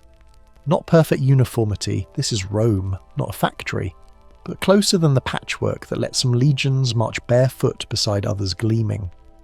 These details do not sing in poetry. They add up across winters. Religion, however, refuses to sit quietly inside policy. In 303 AD, after years of tension and counsel from advisors who see omens in misfortune, Diocletian launches a harsh campaign against Christians. Edicts order churches pulled down, scriptures burned, officials test loyalty with sacrifices at state altars. Those who refuse face prison or worse. The policy lands unevenly, harder in some provinces, lighter in others, but its reach is wide. Some whisper the old gods demand public honour before prosperity returns. Others dismiss this as fear dressed as piety. What many remember is ash where service books once lay, and iron on wrists that held out in prayer. A girl in Nicomedia sees the smoke rise from a basilica's roof. She tugs her mother's sleeve and feels the stone of the street still warm at dusk. Men carry charred beams through alleys. A magistrate posts a notice about compliance. At home, a shelf shows a gap where a gospel had been. Her uncle sits near the door and watches the road. Faith for them turns into a rhythm of caution. They never wrote policy, they lived its edge. Even for pagans who support the old rites, the edge feels sharp. The empire they serve is learning a new face, majestic, formal, and absolute. It can issue decrees to build baths and bridges. It can also erase a meeting place with a single clerk's stamp. This is the double truth of Diocletian's reforms. They stabilise, they concentrate. The tetrarchy distributes power across space and hoards it in form. It is a clever paradox, and for a while it holds. Meanwhile, Diocletian's body starts to complain. Years in armour, years on horseback, years in council tents lean on a man. In 305 AD, he does another unthinkable act. He steps down. He will grow cabbage in a coastal palace at Salona and let the system rotate as designed. No riot drives him out. No assassin opens his ribs. His abdication is calm, like a door closed on a long corridor. Farmers in the fields do not see the gesture that day, but its echo reaches them when edicts carry new names and the horizon stays quiet. His plan requires restraint from those who wear the junior purple. It asks ambitious men to wait their turn and to fight only the enemies beyond the rivers. That is a large ask in a world where glory clings best to the one who marches first. For a season, the machine hums. 4 rulers, coordinated signals, frontiers held not by miracles but by schedules and trained staff. Friends of order breathe easier. Traders risk longer routes. Children in border towns hear more lullabies and fewer alarms. The seam shows, of course. It was always going to. Co-emperors start to test titles. Family ties sown by marriage strain when heirs come of age. A general in one quarter wonders if he should be first in line instead of second. Old habits of competition, sharpened by a century of chaos, do not soften in a decade. When news arrives that one Caesar will not accept demotion, that another has armies cheering his name without permission, the lamp flames in Diocletian's garden might shake a little in the evening wind. Let the frame widen without fanfare. What he built is still visible even as cracks appear. Civil and military roles remain split in many places. Dioceses continue to collect and file. The empire's identity, once a patchwork of republican echoes wrapped around imperial swagger, now owns its autocracy openly. Palaces enforce deference. Court rituals train the eye to look upward. The language of rule grows theological in tone, which makes resistance feel not only political but sacrilegious. In this light, the persecution of Christians looks like the last stand of a world view. Some whisper the policy hardened hearts rather than healed divisions, forging tighter circles of belief under pressure. Others dismiss that as hindsight. What stays on the page is the scope and the timing. The campaign arrives when the state feels strongest in decades, and it spends that strength on unity through fear. The long memory of people has a way of keeping score differently than officials intend, yet Diocletian's instincts about scale were not wrong. A single ruler could not sprint between catastrophes and win. 4 rulers, stationed like sentinels, gave Rome a few precious years where frontiers were managed, not ignored.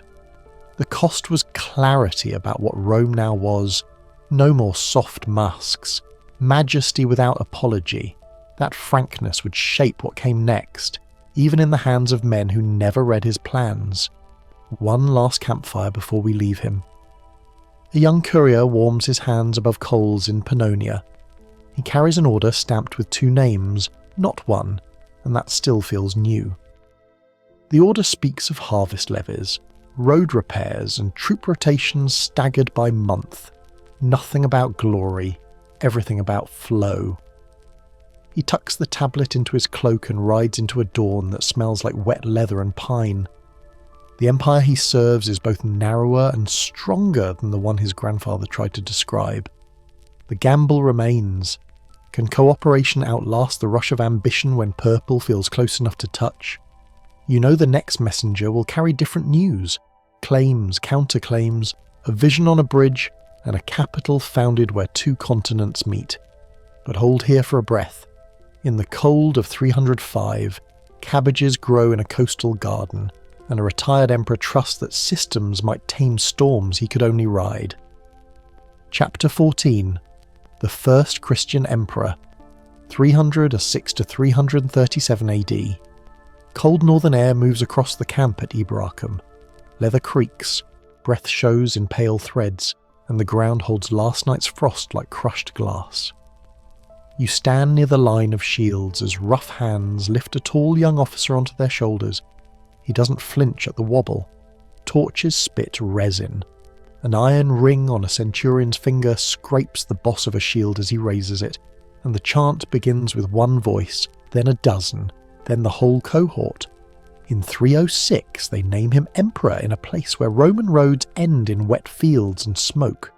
It feels both ordinary and treasonous, a decision made by men with mud on their boots. Around those fires, rumours move faster than messengers. 4 rulers claim the purple across an empire split by design. The Tetrarchy had promised order. 2 senior emperors, 2 juniors, each tied by law and adoption rather than blood. Now the pattern tilts in the light. Rival camps sharpen daggers with words first, then with spears. A clerk warms his hands over a brazier and maps names onto provinces. Constantine holds Britain and Gaul because men who bled with his father want a simple chain of command. Far away, other banners rise in the same wind. The balance that once felt clever starts to sound fragile when read out loud over a cold field. War in this era smells like wet wool and hot tar. Bridges matter, so do symbols. On the eve of a battle near the Milvian Bridge in 312, a story takes root that no drill manual could prepare for. Some whisper he sees a sign in the sky, a blazing emblem traced in light above the setting sun. Others dismiss it as later embroidery, the kind of tale that grows in retelling. What is not rumour? The next morning, soldiers carry shields marked with a monogram used by Christians. Veterans exchange careful looks. They've marched under eagles and laurel crowns, not under a sign from a persecuted sect that meets in houses and catacombs. The order is clear, the paint barely dry, and the river air tastes of rain and iron. The battle hits like sleet on armour. The river backs men into the press, and earth churns into clay under hobnailed sandals. You hear the crack of pilum shafts and the drumbeat of boots on the bridge planks. When it's over, Constantine holds the road into Rome. The city gates do not shout, they open. His entry carries a new script. He gives thanks not at an old altar, but with a gesture that nods to a god too long hounded to be fashionable. Supporters suggest the victory seals a pact between throne and cross. Skeptics counter that a canny general will use any banner that rallies troops and divides enemies. Either way, the symbol will not fade. Laws follow victories. Edicts write in ink what swords carve in dust. In 313, a proclamation issued with his co-emperor grants Christians the right to worship without fear. Property taken in crackdowns returns by order rather than bribe. Priests step into daylight without counting exits. The change comes through legal language, not street brawls. For people who prayed in whispers, the sound of a clerk reading a decree in a forum feels like a revolution you can hold in your hands. Pagans still offer incense, temples still ring with offerings, but a door has been opened and left on its hinge. Once paper moves, stone follows. Constantine understands that power travels along roads and along stories. Rome sits deep in memory and marble, but the empire's wealth and threats lean east. He chooses a Greek-speaking harbour where the Black Sea meets the Mediterranean and sets crews to work. Stone boats dock with fresh-cut columns. Lime kilns burn day and night.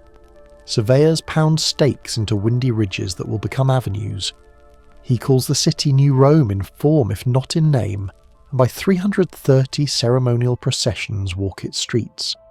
A senate meets under new roofs. Grain ships nose against new quays.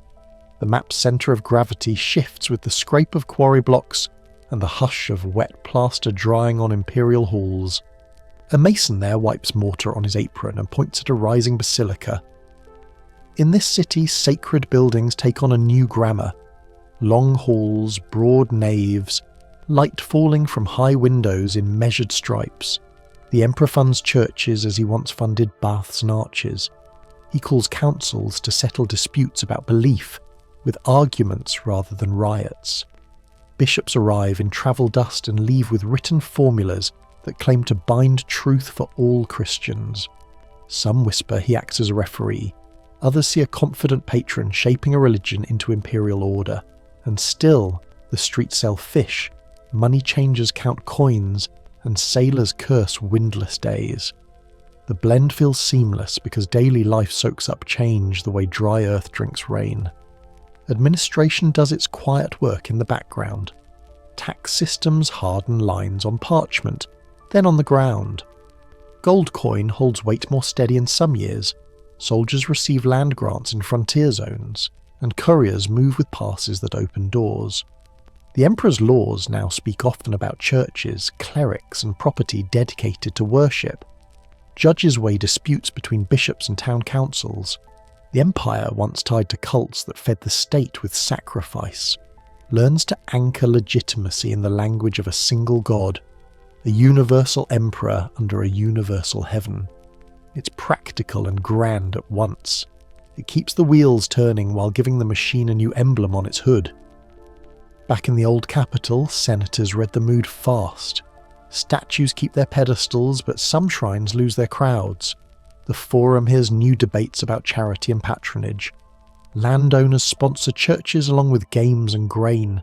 A baker hangs a small cross near his scale without removing the household gods in his kitchen. People hedge. They have seen trends rise and fall. But imperial favour nudges habits in 1,000 small gestures. The city's role shrinks from seat to symbol, a museum still alive, where the old language of power lingers in marble speech. At court, ceremony thickens like new varnish. When subjects approach the emperor, they bow deeper and for longer. The purple grows more remote by design, wrapped in divine sanction.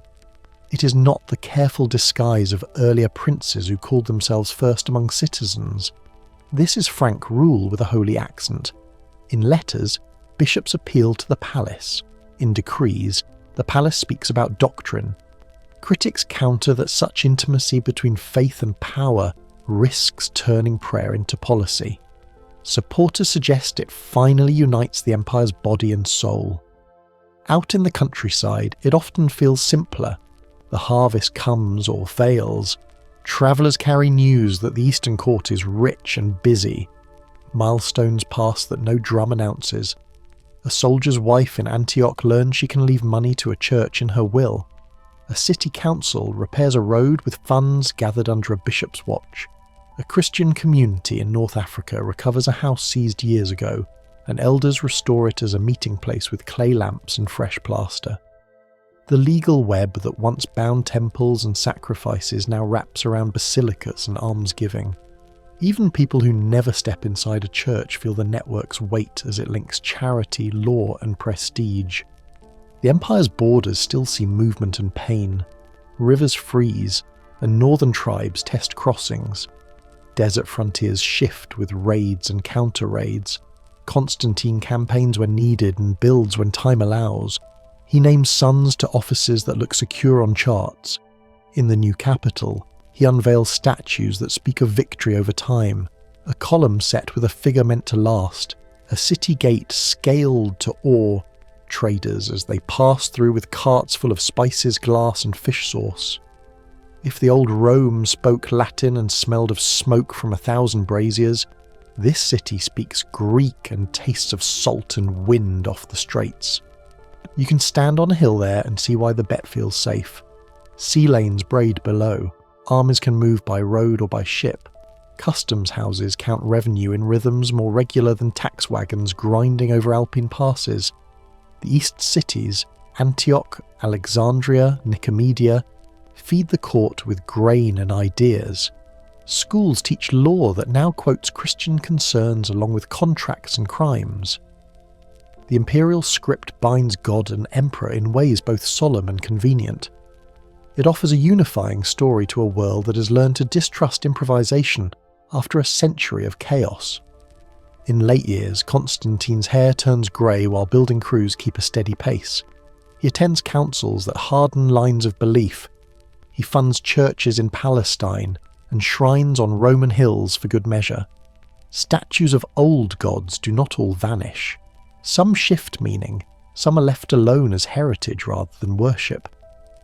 The emperor does not burn bridges to the past so much as he guides traffic onto a new one. The engineering is subtle. Foundations from older structures carry new arches. Pilgrims, clerks, and merchants pass each other without drama on roads that feel more crowded than ever. When he dies in 337, the world he leaves carries his imprint like a seal in wax. The capital in the east holds court, law, and rhetoric with confidence. The west keeps prestige but loses leverage. Armies still swear by the emperor, but bishops now swear by creeds that carry imperial signatures. Coffers hold more receipts from ports than from farms. The cross appears on standards and in mosaics, not everywhere, but in places that matter to those who keep the records. Some whisper this synthesis will outlast any one dynasty, because it makes the story of rule feel ordained. Others dismiss the blend as an alliance of convenience that fortune can break with a few harsh winters and a handful of bad airs. A scribe closes a leather folder and corks his ink. He has copied a law about church property and a tax remission for a town repairing its walls. He looks out at the waterway that divides continents and thinks of roads he will never travel. Power has a new address, and that address commands straits, where gulls wheel and oars flash. The old city still glows in memory, yet the eastward glow now lights more ledgers, more lamps, more decisions that ripple across the provinces. It will be called Roman by those who live there, and Byzantine by outsiders who come later. You hear the sea-slapped stone and a bell ring for vespers. Under that sound sits a quiet wager, that a state tied to one god, anchored in a harbour between worlds, can ride out storms that ruined earlier experiments. The next chapters will test it, hard. The ink has dried, but the roads are still warm. Chapter 15. Christianity transforms Rome, 337 to 476 AD. Lamplight trembles on a stone floor. Three brothers by-law lean over a map that is really an inheritance, the air sharp with oil and old smoke. A servant holds a bronze basin at the doorway, listening for footsteps that never quite arrive. You can hear cloth rustle, wax crack as a seal breaks, and the soft scrape of a ring across parchment. The purple they wear looks warm, but its weight chills the room. They are dividing a world Constantine glued together with a sign of the cross. None of them senses how quickly lines on a page can harden into borders that do not move back. Outside, the night carries church song and hoof clatter in uneven rhythm. A clerk warms his hands over a brazier and copies a creed by lamplight, pressing each letter hard so it bites the page. What started at Nicaea as unity by sentence now spreads into arguments by syllable. The words feel simple. One nature or two, same substance or like substance. Yet in the margins, a different script writes the cost. Governors replaced, soldiers reassigned, taxes redirected, cities watching which bishop's words match the emperor's this week. The theology moves, the map answers. Bishops fill council halls with breath and ink. They debate Christ's nature with a force that shakes provinces, and emperors step into rooms heavy with incense to push unity by decree. Some whisper it was piety. Others dismiss that and point to stability as the real aim, because a single creed steadies an empire's spine when roads strain and frontiers leak. The Arian dispute turns church councils into careful battlefields. You can feel the heat of bodies in a crowded nave, feel the scuff of sandals as a messenger hurries out with a verdict that will tilt an entire diocese by morning. Meanwhile, ordinary lives bend to edicts they did not write. A baker in Antioch sells bread beside a temple with its doors shut for the first time in memory. A veteran in Milan carries a small wooden cross where a laurel once hung, and wonders if the paymaster's coin will arrive on time. A mother hushes a child while priests argue under a marble arch about a word most people cannot pronounce. It is not indifference. It is the work of staying fed while elite debates pour down like new weather. The Edict of Thessalonica lands in 380 like a bell that keeps ringing. Nicene Christianity becomes the official faith, and the public face of ritual tilts overnight. Temples close, altars go cold. Processions now carry relics of saints instead of statues of gods, and the city calendar fills with feast days that trace a new story of time. There is less thunder and more reading, less sacrifice of animals, and more sermons about the invisible. Priests learn fiscal ledgers, magistrates learn church law by practice, because bishops begin to arbitrate disputes once argued before city councils. That shift has texture. Stonecutters change their patterns. A mason who once hammered Jupiter's name into an arch now fits crosses into corners that catch the dawn. He doesn't speak doctrine. He just knows the new symbol pays. A librarian in Alexandria wraps scrolls that smell of smoke and wine and sets them deeper in a room that gathers dust. Critics counter that the old gods never kept the frontiers safe anyway. Supporters suggest the new faith offers a repair kit for a world losing its old glue. Wealth tilts decisively east. Constantinople's harbours stack with grain, silk and taxes that arrive in neat bronze tallies. The city's walls, high and layered, turn engineering into confidence. In the west, the numbers thin. Town councils write letters asking for tax relief because harvests slipped and trade choked. Federati, federated troops raised from migrant groups, fill the ranks, paid in land and legal status when cash runs thin. A young officer in Gaul signs a treaty with a local warband leader and shakes a calloused hand, relieved to have cavalry for winter patrols. He hears Latin spoken with new vowels. He has no better option. Theodosius's death in 395 freezes the divide already forming. Arcadius watches the Bosporus flash under winter light, ruling from a capital crowded with merchants and scribes. Honorius looks out over Ravenna's marshes, safe but remote, where court life feels like a whisper away from the real trouble. The distance between them is not just miles. The East can fund walls and fleets. The West can fund one campaign and then argues about the next. You can hear the difference in the coin. Full weight in Constantinople, lighter disc in Rome that slides farther than it should when it hits the table. Borders strain first where law meets hunger. Goths settle as allies after long marches, promised rations and rights, then face delays and thin food. Tense markets, short tempers, 4 languages in one street, and no interpreter paid enough to keep peace every day. The line between Rome and the people who want to be inside Rome becomes a queue instead of a wall. Deals are struck in tents. Oaths bind, unbind, and bind again. A bishop blesses a treaty while a general pretends not to notice that the date on the payroll scroll has slipped by a month. In 410, Alaric's army enters Rome. The city that fed on myth and supply lines for 800 years hears doors splinter and feet run down marbled halls. The sack is sharp but brief, and much survives in plain sight. The deeper wound is to the idea of Rome. Letters cross the sea carrying stunned words. A senator stares at an empty plinth in his courtyard and touches the ring that once opened any door. That gesture, small, private, tells you more than numbers can. The sacred city could be opened by force. The afterring of that fact travels farther than the smoke. Across provinces, the church steps into roles the state cannot always fill. Bishops organise grain. Monasteries copy texts. Cathedrals rise where forums crack. Faith weaves into daily administration, sometimes with grace, sometimes with sharp elbows. Ties between heaven and city hall thicken until a parish map can look like a civic one, and a sermon can signal policy more clearly than an edict. A centurion attends mass, then escorts a convoy hired by a local bishop because the governor's guard was sent north last month and did not return.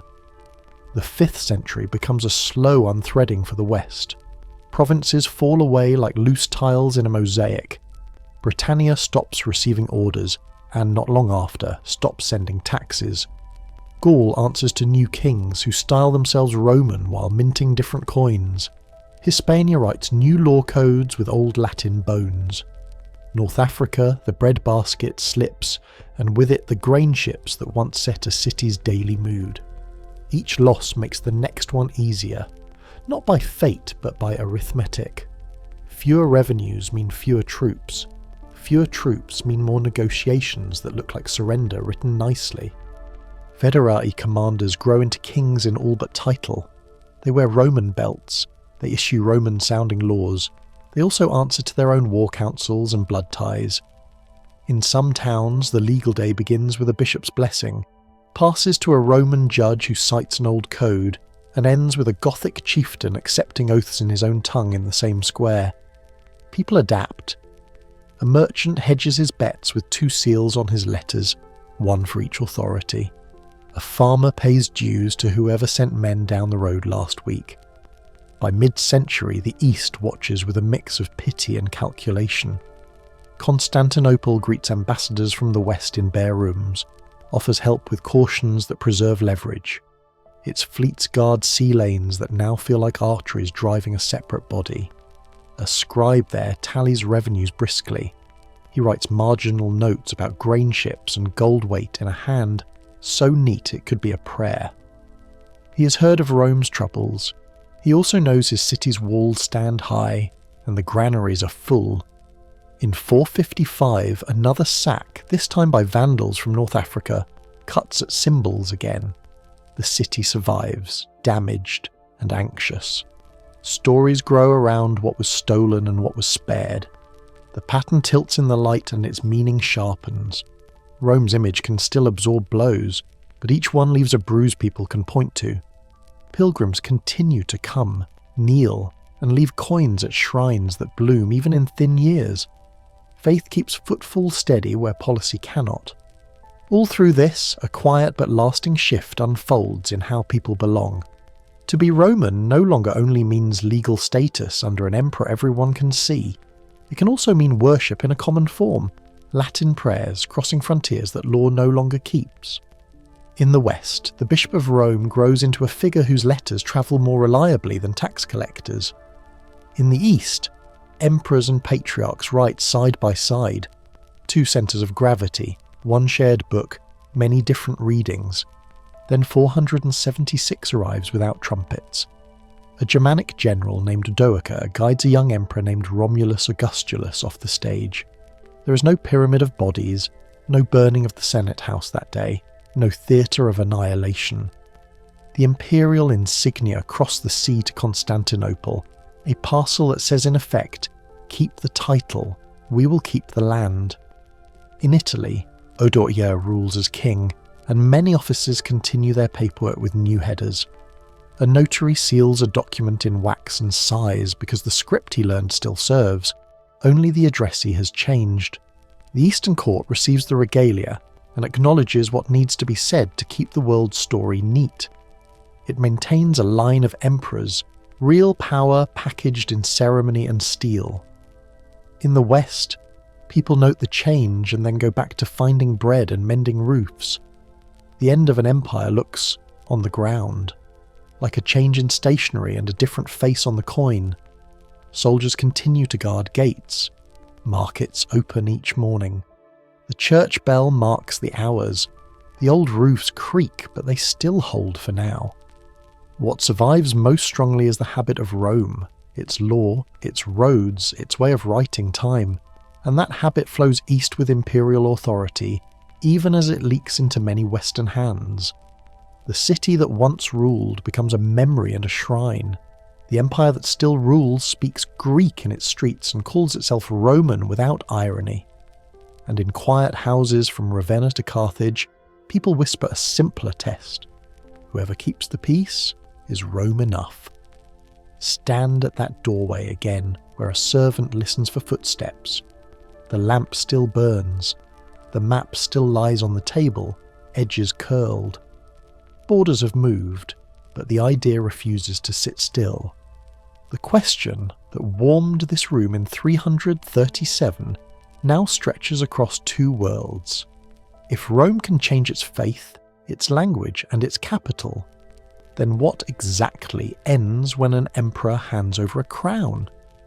Chapter 16. The Eastern Metamorphosis, 476 to 717 AD. Salt air drifts off the Bosporus as a clerk in Constantinople lifts a small bundle of regalia from a cedar chest. The metal is cold, dulled by travel. A few courtiers watch, sleeves brushed with candle soot. The room warmer than the corridor outside. Word has come from the far west. A teenage ruler has been set aside in Ravenna. The baubles of authority sail east, no trumpets. Only soft sandals on mosaic floors, and the scrape of a waxed tablet as a scribe notes the arrival and passes the stylus along. Outside, harbour cranes creak over stacked amphorae. Spices, silk, glassware. Goods move with a rhythm that ignores news from Italy. People here call themselves Romans without hesitation. They trade in Greek at the docks, pray beneath domes, and file taxes into ledgers that bind ports from the Black Sea to Alexandria. Odoacer holds Italy, but sends the symbols of office to this city because the current runs this way now. Power did not vanish. It turned a corner and kept walking. A generation passes before a new voice rises. In 527 AD, a man from the provinces, hardened by barracks and schooling, takes the diadem and claims a mission. He wants the old map back, the long oval of coasts that once answered to a single name. He moves pieces fast. Orders ripple to Africa, then Italy. A general named Belisarius studies coastlines and supply lists with a patience that unnerves enemies. His men board ships with salted meat and spare bowstrings, and the water between continents narrows to a busy lane. North Africa falls like a dropped curtain. The Vandal kings, long settled in Carthage, learn that sea power counts little when landing parties hit fast and winter storms split fleets. A sailor on the prow tastes spray and tar while signal fires blink along beaches. The city opens its gates. Boot steps echo in colonnades where Roman Latin once rang. Clerks reopen offices as if the break had been a long holiday. Supporters suggest this is destiny reclaiming itself. Others dismiss it as luck strung together by weather and timing. Italy bleeds differently. Naples hesitates and loses its voice through a watercourse as Belisarius finds an entry no one guarded. In Rome, gates swing, then slam again when Gothic kings return angry and methodical. Food runs short. People cut vines from old statues to burn in clay braziers. The Tiber moves slow beneath battered bridges as couriers slip through side doors with messages wrapped in waxed cloth. The general holds, then marches, then holds again. Each victory carries a bill. Gold drains from treasury chests that once felt bottomless. In the imperial palace, ledgers fatten with new expenses: horses, siege engines, grain convoys, bribes to city councils that prefer peace to loyalty. An accountant rubs his eyes in the lamplight, draws another line. He knows a city can be taken twice if coin runs out at the wrong hour. Supporters suggest the cost is temporary, a down payment on a wider peace. Critics counter that every mile from Constantinople stretches supply lines thinner, that victory far from home becomes sand through fingers. Then the cough begins.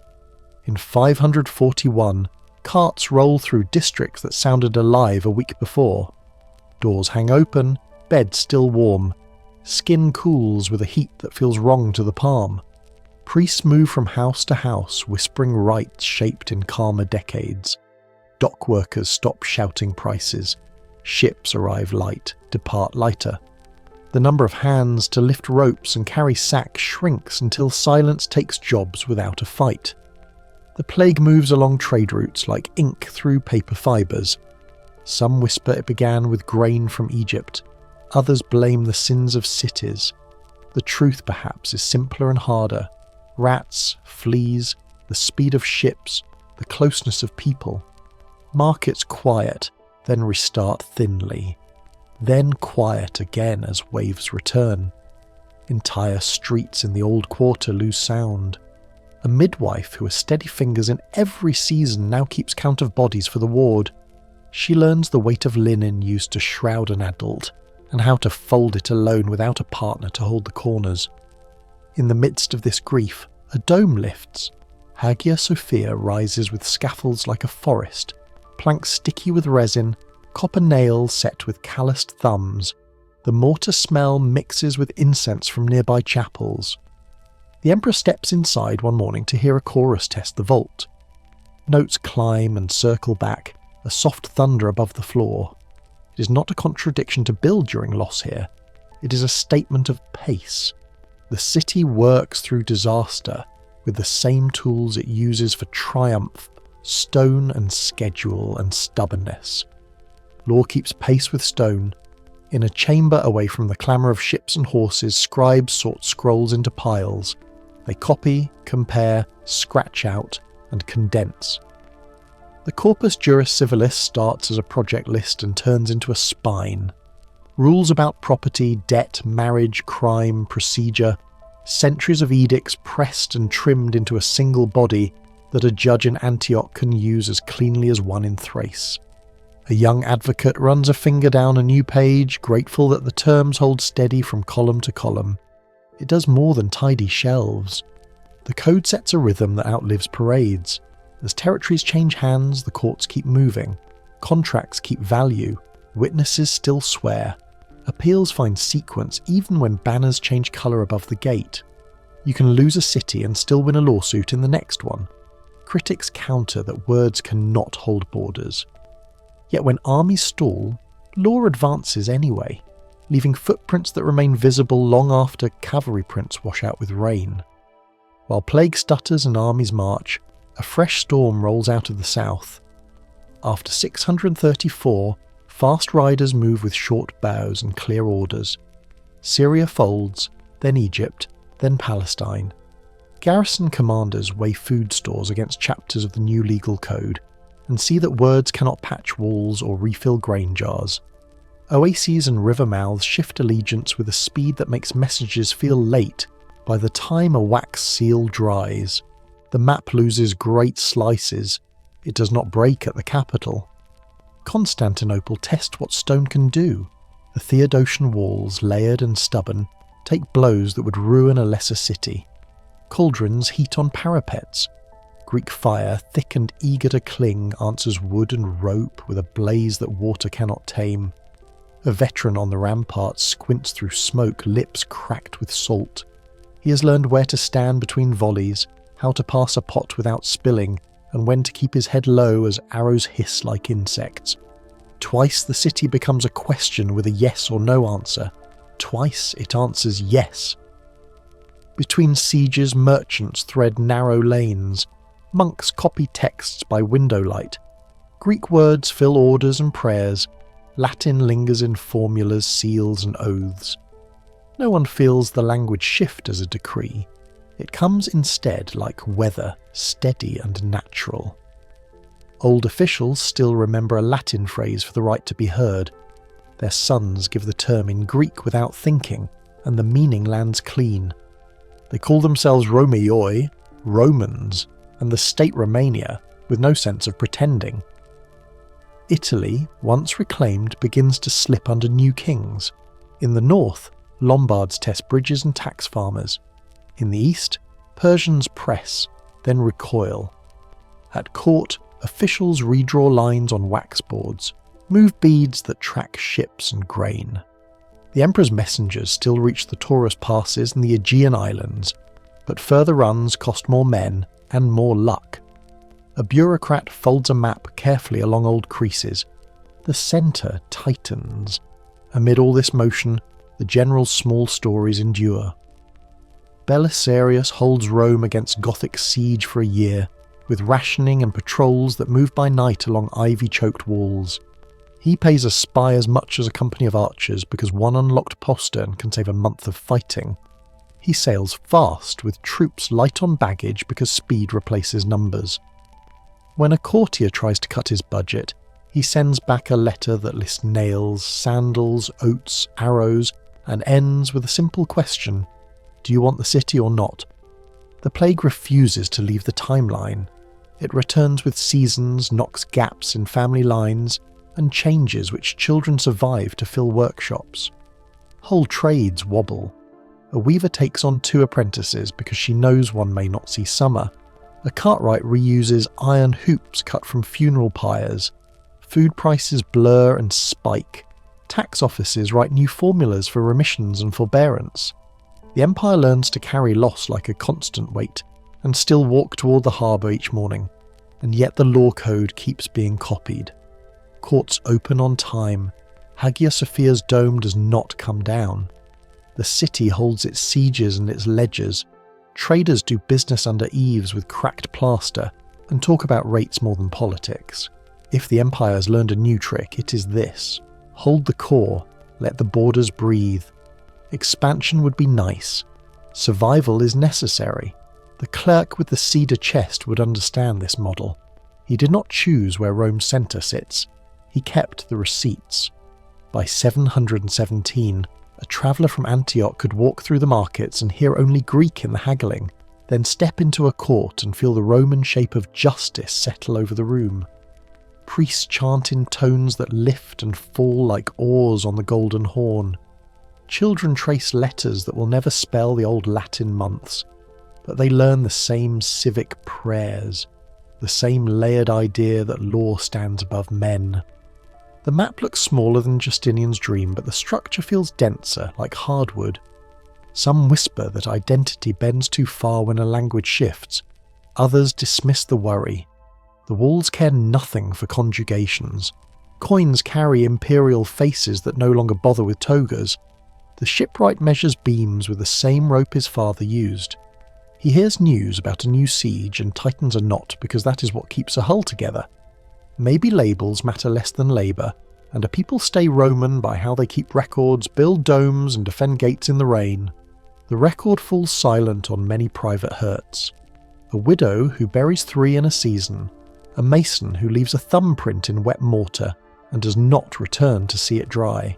Names thin, but the structure holds. If you want a single image for this era, picture a law court opening at dawn the morning after a plague cart passed. The clerk straightens a stack of wax tablets. The judge adjusts his belt. Outside, bells call the city to prayer. Inside, cases are called. The empire moves forward, smaller, scarred, and very much alive. Chapter 17.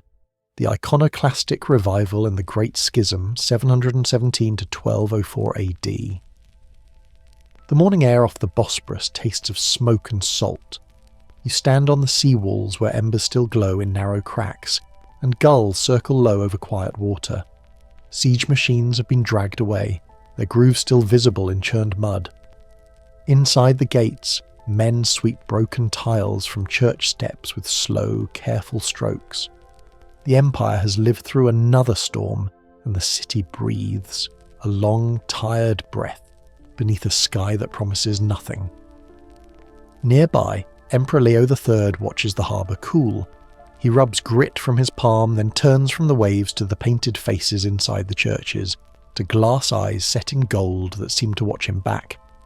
A priest lights a taper and the wick fights before it catches. The faint scent of beeswax hangs in the nave. On the apse, a mother holds a child, brush strokes smoothed by centuries of kisses and candle soot. Some whisper that heaven withheld its shield because people bowed to paint instead of God. Others dismiss this as fear groping for a cause.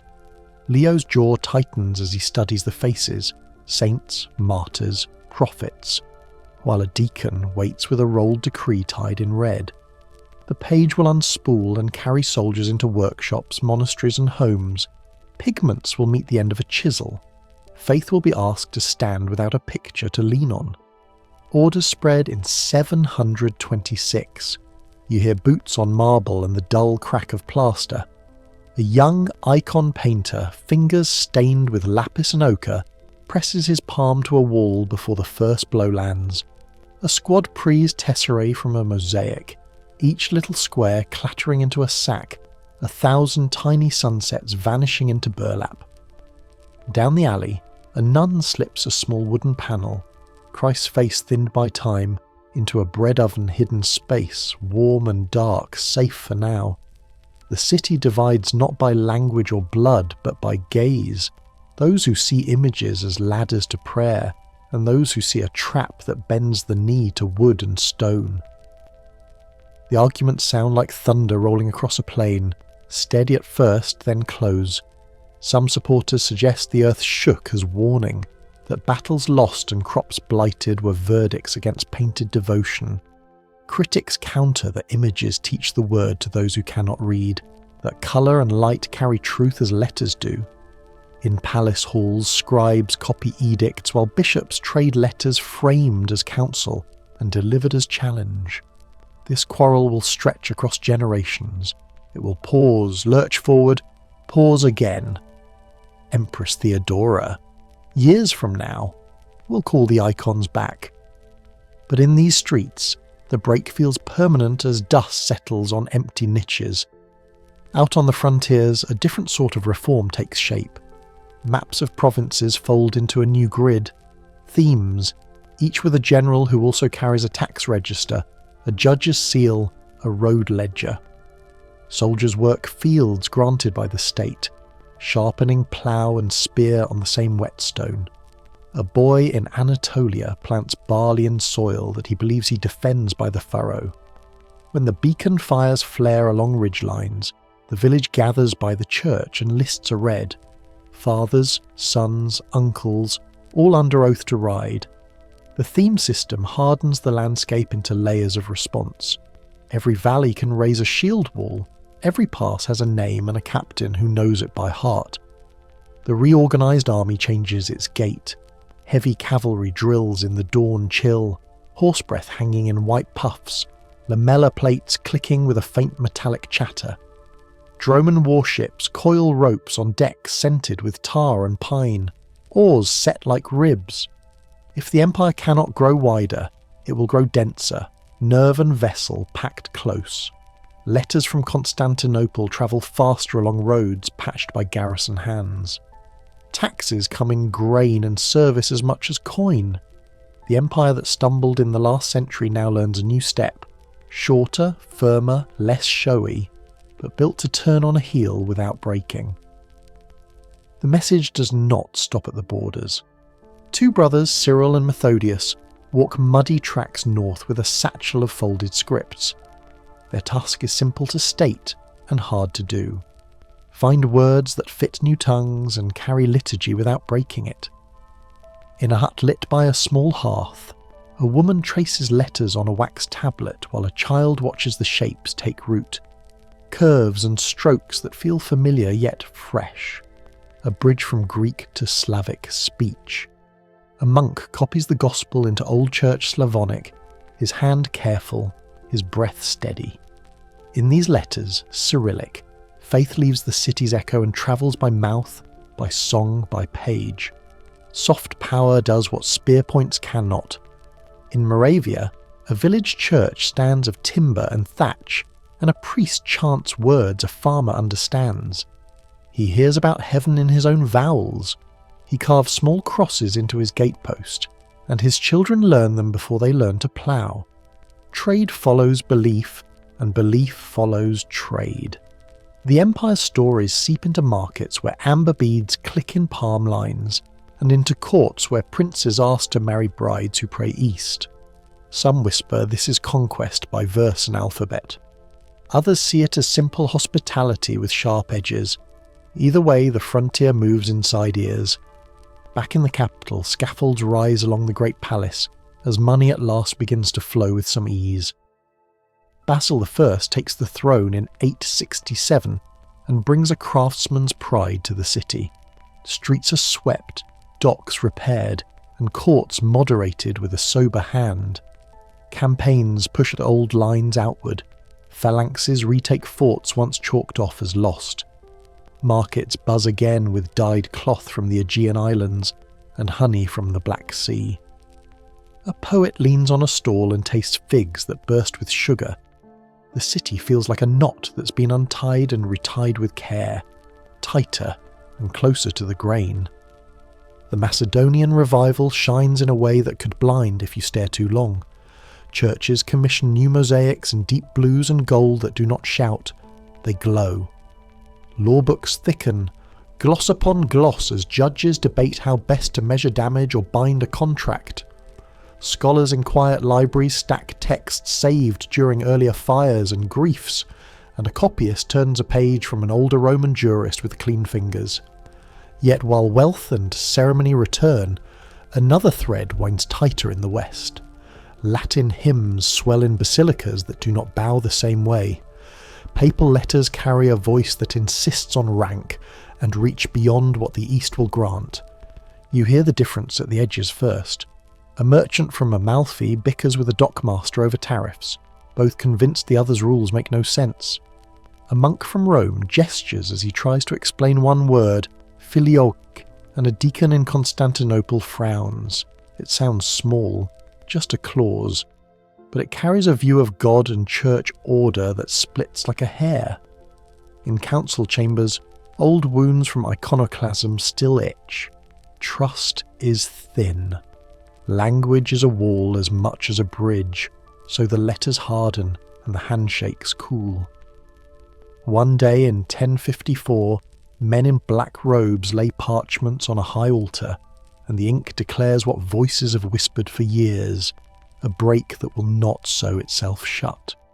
Even as excommunications pass like winter winds between Rome and Constantinople, the empire's culture reaches a late, careful height. Ivory book covers carved with tight lines, hymns that fold theology into melody, illuminations that make saints walk across vellum with light at their heels. It feels stable in a way that might be an illusion, like a table that does not wobble because someone has placed a folded scrap under one leg. The city still sits at the hinge of continents, convoys come and go, but the West looks at Constantinople with new eyes, admiring, envious, and in moments hostile. A century and a half after Basil's first projects, a fleet gathers far away with vows aimed at Jerusalem. Contracts are written in tall Venetian counts of silver. The sea smells of pitch. Crusaders scan ledgers as often as they scan the horizon. When debts press like a hand at the throat, plans tilt. Zara falls, and that tilt slides further. A prince from Byzantium offers coin and favour if he's restored. Some whisper, this is providence in trade clothes. Others know a bargain when they see one. Oars bite into the Adriatic, sails harden. The storm is now human and legal long before it is martial. April 1204, and the air near the Golden Horn tastes bitter with ash. Scaling ladders scrape stone, men in mail grunt into narrow gaps. The city that bent Arab blades and watched Persian horses break on its walls Now hears Latin hymns under foreign banners. A gold reliquary is turned in a soldier's hands and passed to a quartermaster. A horse drinks from a marble font. Icons that survived hammers a century ago shudder again, not under principle this time, but under price. The sack feels like an earthquake done with human arms.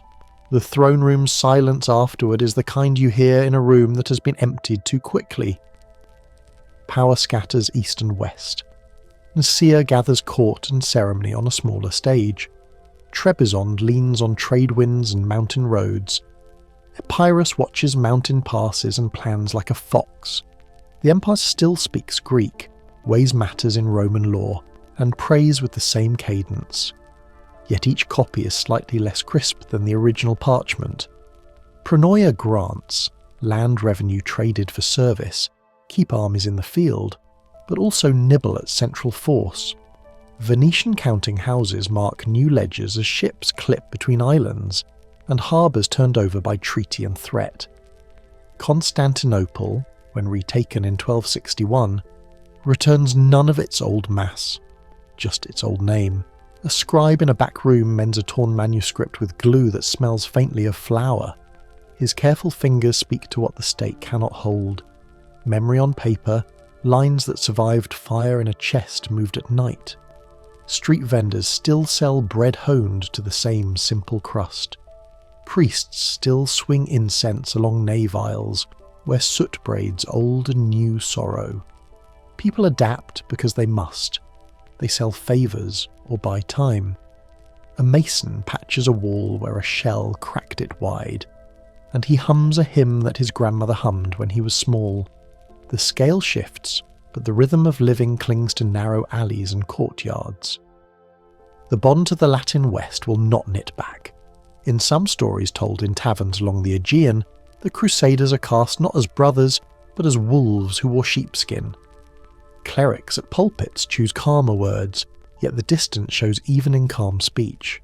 Pilgrims still come, though in fewer numbers, and they speak a language the candle seller barely understands.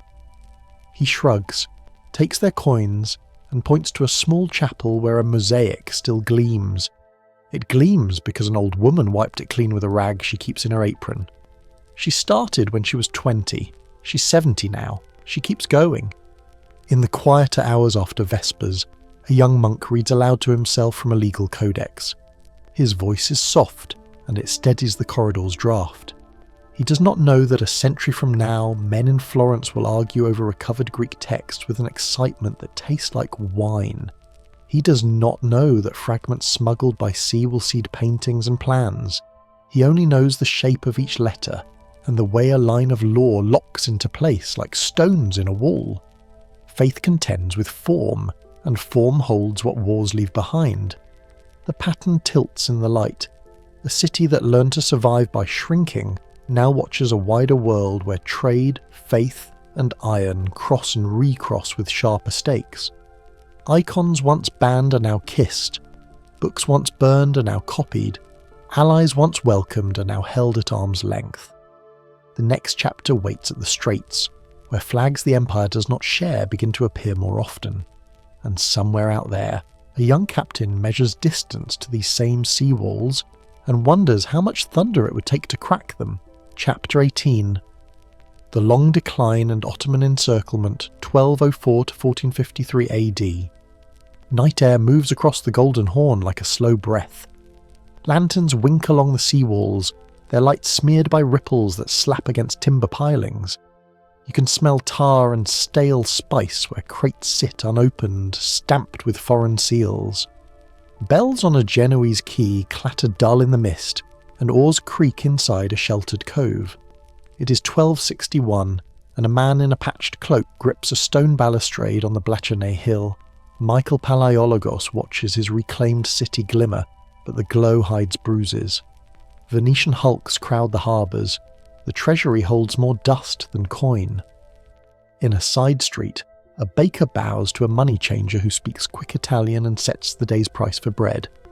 Inside Hagia Sophia, workmen scrape candle soot from marble columns scarred by Latin spears. A scribe warms his hands over a small brazier and copies a taxation decree that promises fairness and delivers very little. In the great palace ruins, children play among toppled capitals and chase each other around a defaced lion of stone. The new emperor has a crown again, but its weight is different. Some whisper that even the diadem's jewels are promises on loan. Out past the city's land walls, a lean rider follows the lines of the Thracian hills. He carries a message from a frontier town with a name most city folk do not bother to learn. Osman's dream is still a sketch on the far horizon, quiet as damp earth after rain. The pattern tilts in the light, and its meaning sharpens. The victory over the Latin Crusaders gives back a throne, yet the ropes that bind the throne run through merchants' counting houses. Venice seeks dues, Genoa seeks quarters. Warehouses sprout their banners like nettles. Dockside inspectors, once imperials, now answer to guildmasters whose ships decide who eats. There are neighbourhoods where Italian law and knives run the night, and a householder locks his door with a foreign-made bolt because the emperor's watch walks a different street. Others dismiss the worry and say commerce feeds cities, but a city that must buy its own breath from outside learns to bargain away futures, not just tariffs. Inside council chambers, voices rise over parchment. New taxes scrape at workshops already bare. An aging general taps a map with 2 fingers, explaining why a broken garrison will not hold a mountain pass he has never been asked to fortify. The emperor nods, then signs a compact with an Italian partner who lends ships at a price that thins the next harvest's grain. This is how a government breathes when its ribs have been cracked. It trades favours for hours, and hours for years. The 14th century comes like a fever that never fully breaks. The court splits along lines that look, at first, like policy and faith. They sour into family and pride. A monk in a chilly cell scratches a sermon on humility, while courtiers measure each other's households by velvet and debt. Soldiers switch banners for a little silver. The streets learn 2 emperors' names at once, and try to keep a straight face when either procession passes. A cobbler's daughter carries water past the hippodrome and sees 2 sets of guards facing each other from opposite corners, their eyes hard and hungry in the same way. When John Cantacuzenios rises, banners unfurl from the city to the countryside.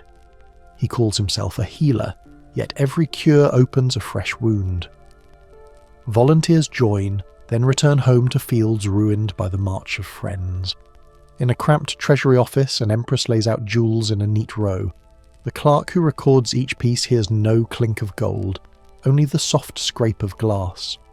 Loans pass back and forth between noble houses and Italian banks like cups of water drawn from a near-empty well. Supporters suggest the struggle is necessary renewal.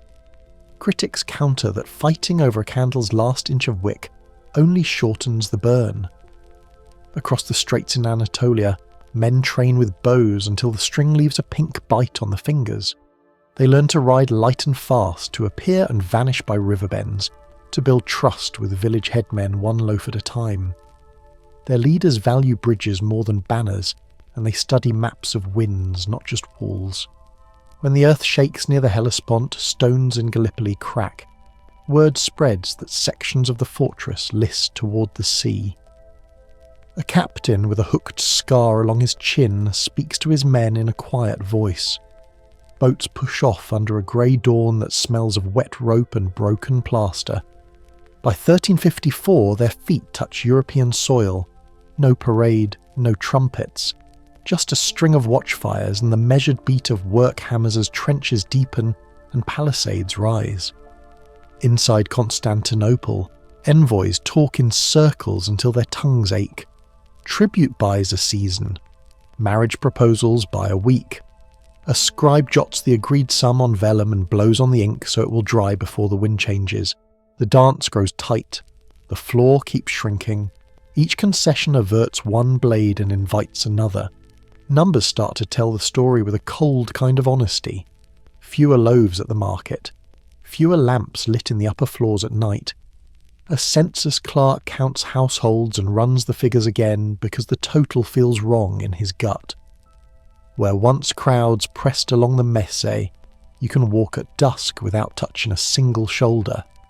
Churches whisper with small congregations. Some parishes lock doors 4 days out of 7 to save oil. The empire adopts the posture of a cat curled against winter, tucking in limbs to keep the core warm. City and a handful of ports. Inland towns become rumours that grandfathers describe to children who nod and picture places that may no longer exist. Sailors from Chios and Lesbos still bring news. They talk of raids that feel like weather. A fishing boat goes out and does not return. A caravan meets extra tolls and turns back with fabric unsold. A steward writes to his lord that the vineyard fences have been cut. He sets a small trap and finds only a frayed cord left by hands that knew exactly what to take and how to leave no footprints when they're done. It's not a catastrophe by headline, it's pressure, gentle and constant, like a tide that refuses to be shouted away. Inside a workshop near the Forum of Constantine, a younger mason mixes lime with crushed brick to repair a lintel. He knows there is no budget for grand restorations, only patchwork. His palms are chalked white. He hears a teacher in the next room reciting a grammar lesson to 5 boys because there are not 10 anymore. On a shelf above the tools, a scroll sits wrapped in faded purple. No one opens it today. Learning survives on thin rations. When foreign embassies arrive, the court dresses itself in dignity, not coin. The floor is scrubbed with vinegar until it shines. Flags are mended with thread so fine you might miss the seam. The speeches speak of continuity, of Rome's steady hand. Under the table, contracts promise trade rights that chew a little more meat off the city's bones. It's not weakness alone, it's calculation. A hard habit learned over centuries. If you cannot win the field, win the hour. If you cannot buy years, buy the spring. Mehmed's father builds and plans. The army on the other shore tests new engines. A smith handles barrels that swallow entire tree trunks when they roll. He oils the iron with a rag and checks the seams. The lessons from Balkan sieges, from small forts that folded in a single afternoon, merge into something larger. Engineers keep notes on wind, stone and range. They argue over powder and fuse length and learn to live with the cough of smoke and the smell of scorched earth in their beards. Inside monasteries, debates over images and rites have cooled into habit and daily prayer. Monks maintain herb gardens and mend books where cracked bindings can still take a stitch. City women stitch icons in gold thread because a church can still look beautiful even when the street outside is patched with boards. A widower brings his last silver cup to a pawn table and asks for enough to buy seed. The broker offers terms that bend him into next year. He takes them and nods with grateful eyes he cannot afford to sharpen into anger. Between truces, mercenaries come and go, Catalan, Serbian, Allan. The names shift with the season. A captain drinks watered wine and swears his loyalty. He runs his thumb over a scar notched by someone else's campaign and calculates whether to hold this wall or sell his sword where the pay arrives on time. The Empire uses them because it must. They leave when the purse lightens because they must. A rhythm settles. Hire, hold, drift.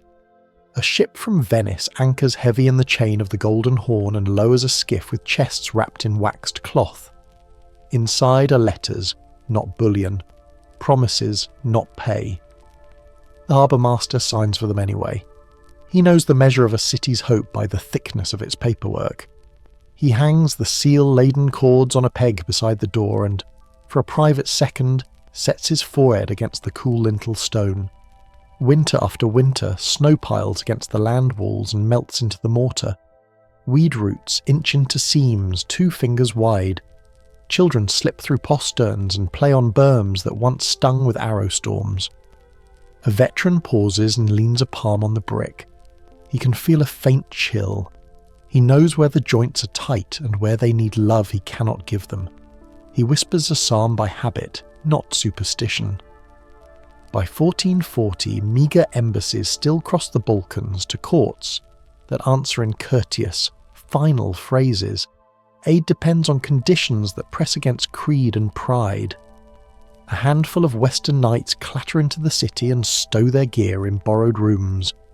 Their banners look strange here, bright with creatures that never walk these hills. Citizens watch them file by and try to see the shape of rescue.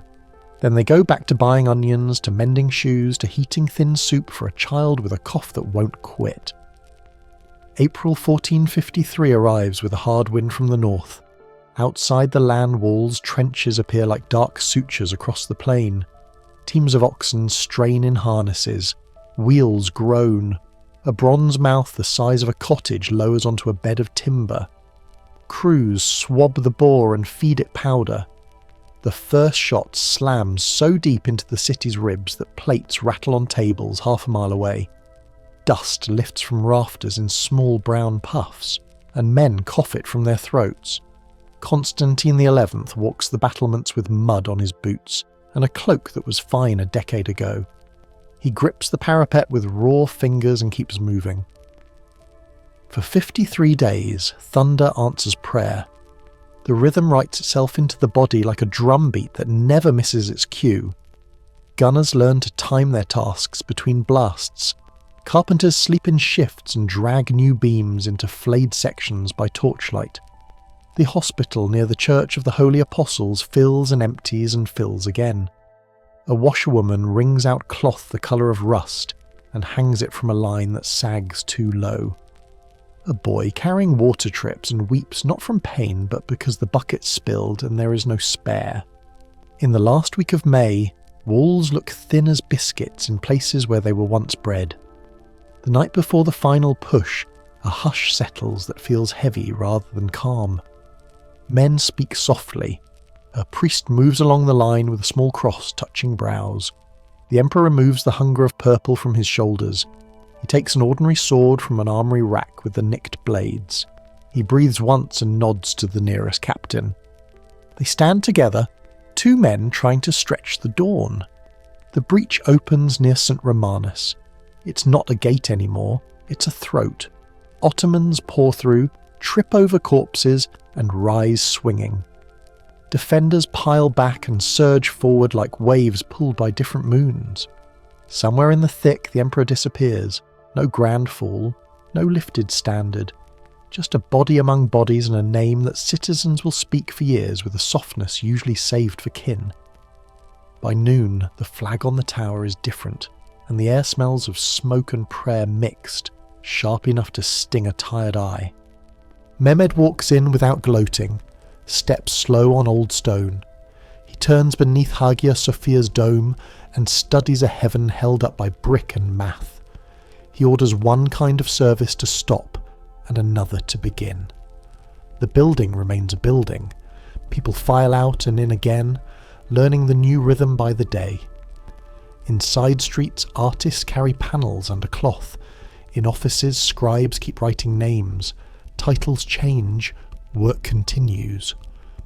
In the months after, Greek voices read contracts in Ottoman courts. Brass lamps hang where candles hung. The city shifts, not vanishes. Trade routes learn the new customs officer's nickname and slip him a pouch the same way they used to slip another man. The old word for emperor finds a new mouth to live in. Some call it theft, others call it inheritance.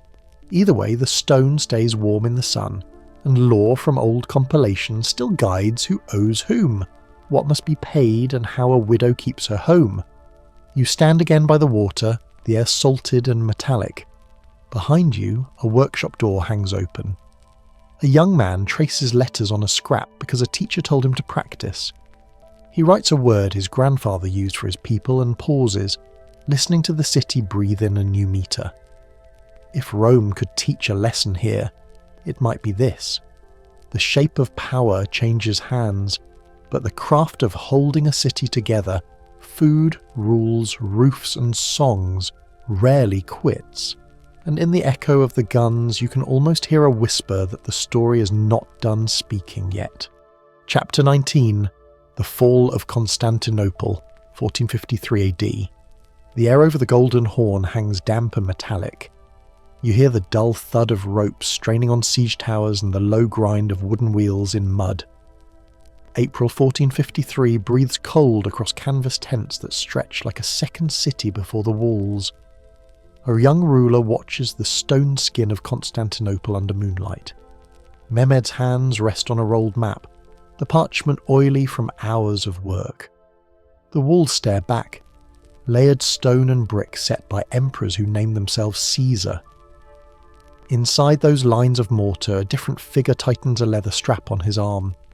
Constantine the 11th, the last man to wear the Roman purple, sets the strap with a small tug until it bites the wrist. The breezes from the Bosporus taste of salt and ash. Cannon crews move in the dark. They feed a monster forged by a Hungarian founder named Orban, iron warm to the touch even before the first spark. The great bombard sits on timber beds, chained down like something alive that must be kept from leaping. Behind it rises Rumeli Hisara on the strait, a fortress Mehmed planted months earlier to seize the waterway. No ship passes now without paying in coin or in wreckage. The city that once commanded trade lines across the world sits cut off from friends who might help. In the streets, women cover windows with blankets to catch flying glass. A boy presses a palm flat to a trembling wall and smiles because the stone seems to hum. Dawn breaks behind thin cloud, and the first shot rolls across the harbour like thunder torn from the earth. Stone dust lifts in a grey wave. Theostosian layers. Brick, rubble, brick. The careful geometry of a millennium take the hit and give back a cracking echo that rings in the ribs. You count heartbeats between shots. 7,000 defenders pace the ramparts, Greek voices mixing with Italian oaths, and a handful of volunteers speaking languages that rarely meet. 10 times that number stand in the Ottoman lines, tents stitched from every colour, spears and bows and curved blades reflecting morning like fish underwater. The imbalance is not a secret. It feels like a math problem everyone can see, but no one can solve with courage alone. Days stretch thin. The pattern of the siege fixes itself to simple rhythms: fire, dust, patch, pray, sleep, repeat. Bronze thunder flattens words in your mouth. At night, crews hurry out to stack fresh earth in shattered gaps. A Venetian carpenter runs his hand across a timber he just set, whispering a quick blessing into the grain before the next hammer blow.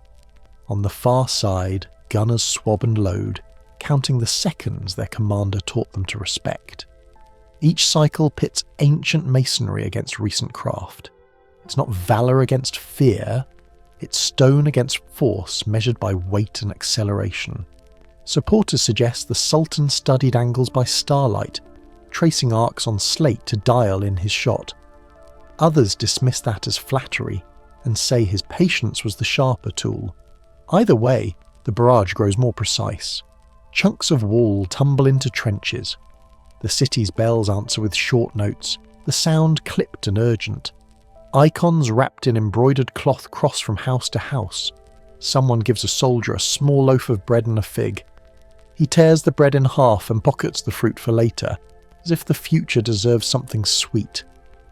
53 days pass in a loop of impact and dust. Hope thins. The city's population has shrunk to a fraction of its old reach. Perhaps 50,000 souls gathered in neighbourhoods that eat from the same cramped markets. You hear the sound of carts with no horses to pull them. Men shoulder the shafts and lean forward. Small workshops hammer out nails from old hinges. Fragments of past wealth look back from broken mosaics. They are not museum pieces. They are floors people still sweep each morning, because sweeping is something you can finish in a world that refuses other endings. Near the gate of St. Romanus, the wall looks tired. It bows like a book spine too often open to the same page. Defence shifts focus there. Constantine rides the line without fanfare, the kind of leadership that lives in the fact of presence. A priest presses a cross into his palm, not as ceremony, but because both men need to feel the weight of iron for a second. Across the trench, the Ottoman lines ripple with restlessness. Chains clink on the bombard's frame. Its mouth yaws toward a point on the wall no longer quite itself. The assault begins before sunrise on May 29th. Drums lead with a steady pulse. In the haze, torch smoke lifts and twists until it vanishes. Scaling ladders rise like ribs. Arrows make a fast, thin sound. The ground at the breach turns slick. A banner falls and another takes its place. The first wave breaks on the stones and recedes. The second wave holds. The third topples parapets into the roll of bodies below. The air smells of oil and iron. In that narrow space where the city's skin is split, decisions shrink to 2 or 3 possible moves, and each costs blood right away. On the rampart's lip, a man who began the siege as an emperor sheds what makes him an emperor. Purple cloth once carried through ceremonies now drags in dust, then disappears. Constantine lifts his sword and runs toward the gap. Witnesses say he vanishes into a knot of men in steel. No retinue saves him. No chronicler watches from a balcony with ink ready. His body goes to the same place as dozens of others. The unmarked centre of a fight where names do not hold. The breach opens like a door whose hinges are beyond repair. Defenders peel back in small groups. The city's surviving cannon cough one last cough. Gates meant for parades now funnel panic. You step over dropped shields and jugs of water still half full. The pattern tilts in the light, and its meaning sharpens. An organism that had adapted with cunning for centuries, changing tongue, trimming borders, rewriting law to suit the day, now narrows to the size of streets and then to alleys. It adapts again, but to escape roots, not policy. Numbers make the end legible. The empire's map had shrunk to the walls and a handful of outposts in southern Greece. Its people had dwindled to a crowd small enough for rumour to travel from one side of town to the other before lunch. That doesn't make the fall cleaner. It turns it into a quiet arithmetic few can argue with as dust settles. You can hear the afterring of the last shots fade into an ordinary wind over tile and broken slate. By noon, the Hagia Sophia's doors open to new prayers. Mosaics that once caught morning sun with gold and glass meet lines of ink and brushed plaster. It is renovation as ritual. Mehmed walks the nave with a measured step as if trying to feel the shape of the building in his soles. He takes a title with care. Caesar Iram, Caesar of Rome. The phrase carries an audacity that knows its weight. It is not only victory announced aloud, it is an admission that he now holds a chain of authority older than his own house. Some whisper this was simple propaganda.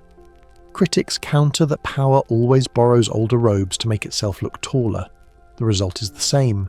The city shifts languages and calendars, yet remains the same dot on world maps that sailors aim for and merchants plan around.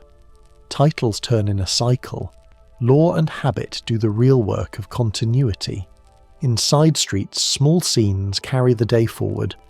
A copyist bundles a few bound leaves, Aristotle, a hymn, 2 private letters, into a leather satchel. He joins a line of people moving toward boats. The harbour smells of pitch and fish. Somewhere in those stacks of pages, Latin phrases lie flat and patient. Formulas for contracts, words for wills, a shape for the idea of citizenship. They will not rule a city again. They will climb into courtrooms across Europe and outlast flags and languages gentle year by gentle year. Mehmed steps out of the Hagia Sophia and into sunlight that finds the chips in stone like it always did. His men have work orders in hand already. Sort the guns, repair the street where the bombard cracked the cobbles, station guards at granaries. The empire that began as a border principality now reaches into a throne room with a dome high enough to swallow echoes. It absorbs what it can, stitches it into a different fabric, and calls the whole cloth new. You walk with the dusk as it slides down the harbour wall. The guns cool, clicking softly as metal contracts. The Theodosian layers, tough even in defeat, hold their forms in tired angles. And in the homes that still stand, people take on the nightly chores of any city that plans to wake again. Sweep a threshold, light a small lamp, fold a cloth set aside during the alarm. Routine returns first, names follow later. The larger story doesn't stop with smoke streaming from holes in stone. Roman law, distilled and copied, keep shaping how arguments end in cities far away. Courts cite rules older than their chairs. The Renaissance tilts its head toward a past carried west by families who left with trunks and sacks and the habit of note-taking. A stonemason in Florence studies a dome that once grew from a church that grew from an empire. The chain is not mystical. It is practical and provable in dusty margins and the way water drains from modern fountains. Consider what titles do to memory. Caesar becomes a claim passed between men who cannot trace their blood to him. The word does not care. It shapes thrones all the same. The man on the wall near the gate of St. Romanus dies without a grave the city can name. And a boy born far from Rome's 7 hills takes a style that makes him his successor by the logic of public voices. Legitimacy likes a familiar shadow. The last light of that day touches the cannon mouths and leaves. The wind over this strait picks up and cools the sweat on your neck. Ships move with new flags and old cargo lists. In the meantime, paper moves faster than armies. A scholar reads a page by candle in a workshop that smells of glue and sheet parchment. He looks up and hears nothing but his own breath and the small creak of the chair. He copies a line, knowing that lines can survive what walls cannot. Constantinople's fall reads like an ending if you stand at the breach and stare only at the stones. Shift a few paces, and it looks like a handoff hidden in a disaster. The city changes masters. The ideas it once printed into marble and ink walk on. Some carry the Roman imprint on their backs like a maker's mark. Others bury it under layers of translation and local pride. Yet when contracts get tricky, or cities plan where to put new roads, a familiar ghost leans in close, so the sea air cools, the camp's quiet, and the city starts its next morning under a different moon, which is the same moon. You can still hear the low clink of a bell on a harbour buoy. A title moves from mouth to mouth, and somewhere, beyond this shore, a courtroom opens, a student sharpens a quill, and an old word for law stirs again, as if the story prefers not to sleep. Chapter 20. The Legacy of Rome, 753 BC to beyond 1453. Wax drips onto a wooden desk in a cold room far from the Bosporus. A clerk rubs his hands, breath fogging the air, and copies a clause about contracts from a thick Latin volume. Outside, town bells mark a late hour. The walls of Constantinople have fallen, but his quill keeps moving. Power flickers, ink holds. That is the awkward truth of 1453. Rules outlast banners. You can feel it in the scratch of the nib, the slow breath between lines, the way the page absorbs law as if it were heat. Now walk a mile down a winter road and set your palm on an old stone. It's a Roman slab tucked into a bridge, half lost under moss. Carts roll over it every market day. Their wheels bite the same path that legions once took, and you hear the soft rhythm of hooves sink into earth-packed centuries deep. Roman engineers cut routes through mountains, drove causeways across swamps, and set milestones like a pulse in stone. The roads still carry food, letters, gossip, and grief. The empire's body died, yet its skeleton keeps the traffic moving. Cathedrals rise where temples once stood. Step under a Gothic nave and tilt your head. Light spills down ribs of stone that meet in a high crown. The curves feel familiar even if the language has shifted. The Pantheon's great drum taught the West how to think in spans, how to trust an arch to hold the sky. Builders in later ages did not copy it outright. They absorbed its math. They set buttresses like hands on a shoulder. They learned how to pour weight into a keystone and ask gravity to be a partner, not a foe. Some whisper the resemblance is coincidence. Critics counter that masons train by touch as much as by drawing, and touch remembers. In small towns, stonemasons keep a sketchbook. A boy traces a half circle, then a barrel vault, then a dome broken into petals. His teacher adjusts the chalk and says little. Knowledge passes like that, through fingers more than speeches. That is how an old city teaches new ones to stand. Roman concrete changed texture when volcanic ash met lime. its recipe wandered on in pieces.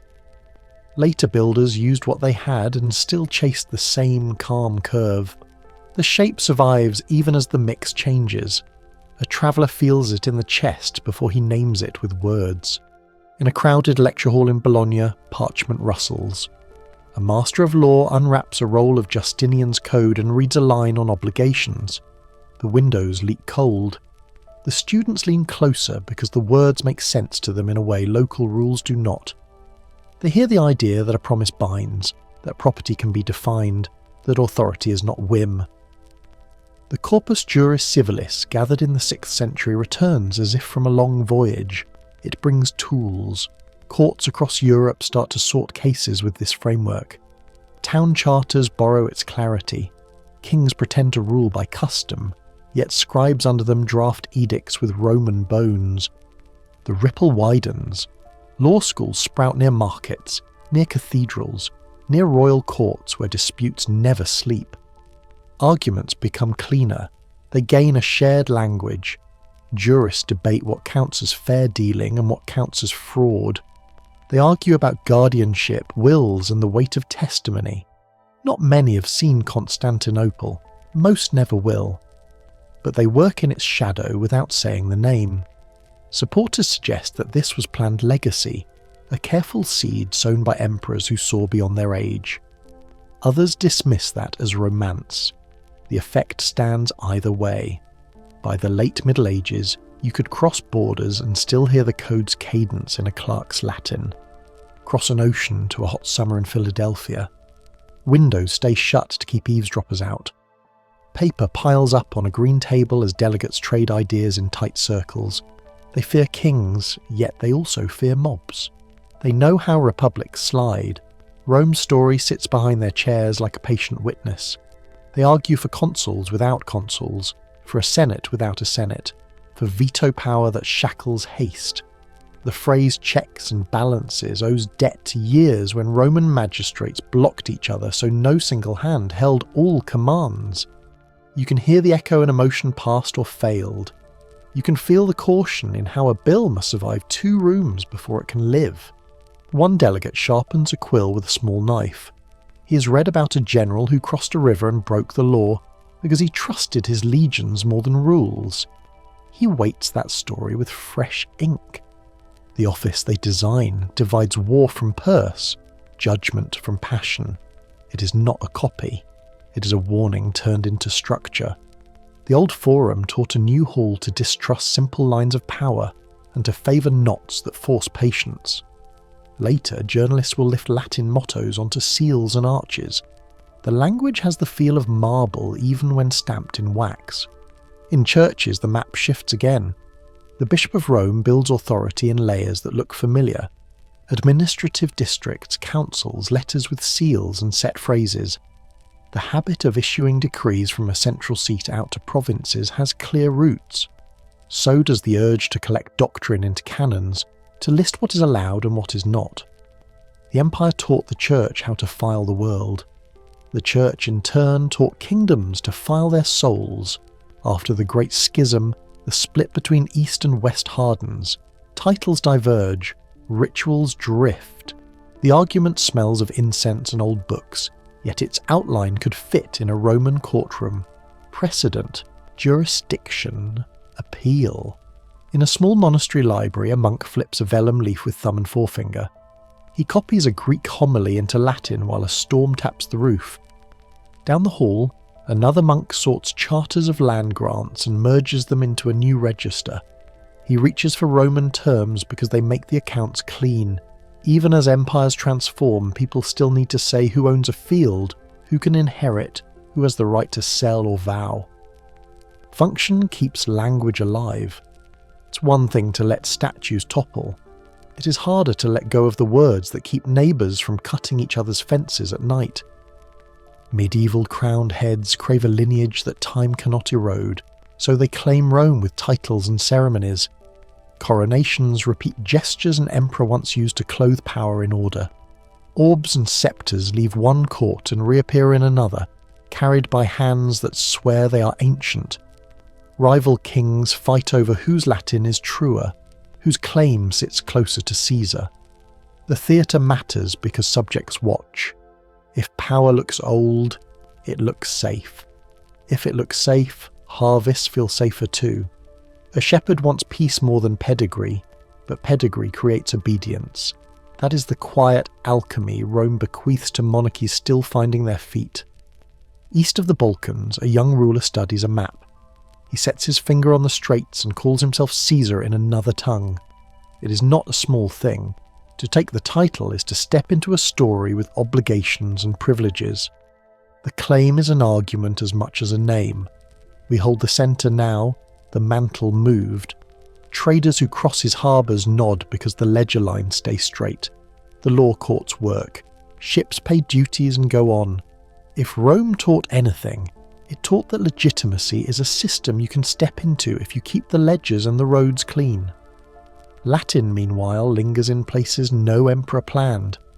In a notary's office tucked between a tavern and a tannery, a woman asks for a copy of a deed. The scribe stamps it, counts the fee, and nods toward a shelf of bound volumes. Many are labelled with Latin words long after speech on the street has changed. Lawyers love fossils. They keep them because old terms do not slip under prayer. Habeas corpus, de facto, pacta sunt servanda. Words like pegs in a wall. New languages hang coats on them without altering their shape. Universities grow by copying each other's rhythms. A master reads a line. Students argue. The next hour begins when a bell shakes the dust. This cadence owes more to the old imperial habit of codifying than to the flash of any one mind. A state with rules can export its culture to people who have never seen its palaces. That is the hidden superpower. It is not glamorous. It is allotments and weights, parchments and pebbles moved along an abacus. It is the annual tax keepers and the surveyors with ropes who outlast courtiers and generals. Look again at a modern civil code. It breathes with categories the Romans like to sort. Persons, things, actions. Each heading breaks down into clauses that sound dry until you need them. Car rentals, mortgages, hospital consent forms, mundane arcs wired to an old backbone. Supporters suggest that this is why the Roman story feels oddly current. We don't meet it in a museum. We meet it at the bank, the courthouse, the planning office that insists a building stay 2 yards from the curb. Others dismiss this as nostalgia. Yet even nostalgia must find a rule to file itself under, and the rulebook is Roman in shape. At street level, legacy tastes like bread. A baker pays for grain brought in on a road enforced by a sheriff, using a form written by a lawyer trained on Justinian. He crosses himself under a church vault whose stone ribs grew from lessons first tested under a dome. He reads news printed with letters that sketch the same alphabet used to write Senate decrees. He hears a judge quote an old maxim on fairness, and nods because it sounds firm. He does not care if an emperor wore purple on a Tuesday. He cares that the scales are even. When they are, Rome is alive. Museums display fragments, a broken milestone, a bronze coin, a chipped relief of a she-wolf. Those are lovely, and they help the mind settle. But the deeper echo runs through habits, counting soldiers, weighing wheat, filing appeals, designing cities on grids when the land and politics allow, setting citizenship as a legal status you can grant or remove with consequences attached. These are not romantic. They are stubborn. They smuggle order forward when buildings burn. Not all legacies sing in the same key. Some bring weight. Central authority can harden into an excuse. States borrow Rome's armour and then forget why it was made flexible. Roads can lead armies as easily as they lead caravans. Codes can punish as cleanly as they protect. The model is powerful, and like all powerful tools it can wound. The caution hums under the praise. If you keep a balance, you keep the gift. Tip it, and you relive the fear that once curled in the forum when knives were out. Now a last turn back to that cold room with the copying clerk. His candle gutters. He tightens his cloak and straightens a page that curls near the flame. Outside, carts groan over ruts cut first by legionaries' boots. a bell tolls. Tires hiss on wet roads that trace old alignments. In far capitals, constitutions tangle authority into checks that slow hands reaching too far. Under domes and vaults, prayers rise in languages that changed their clothes but kept their bones. Rome, wrapped in habit and law, does not ask to be seen. It moves in the dark like breath. Consider what that breath carries next, and who will steady it when the room grows colder.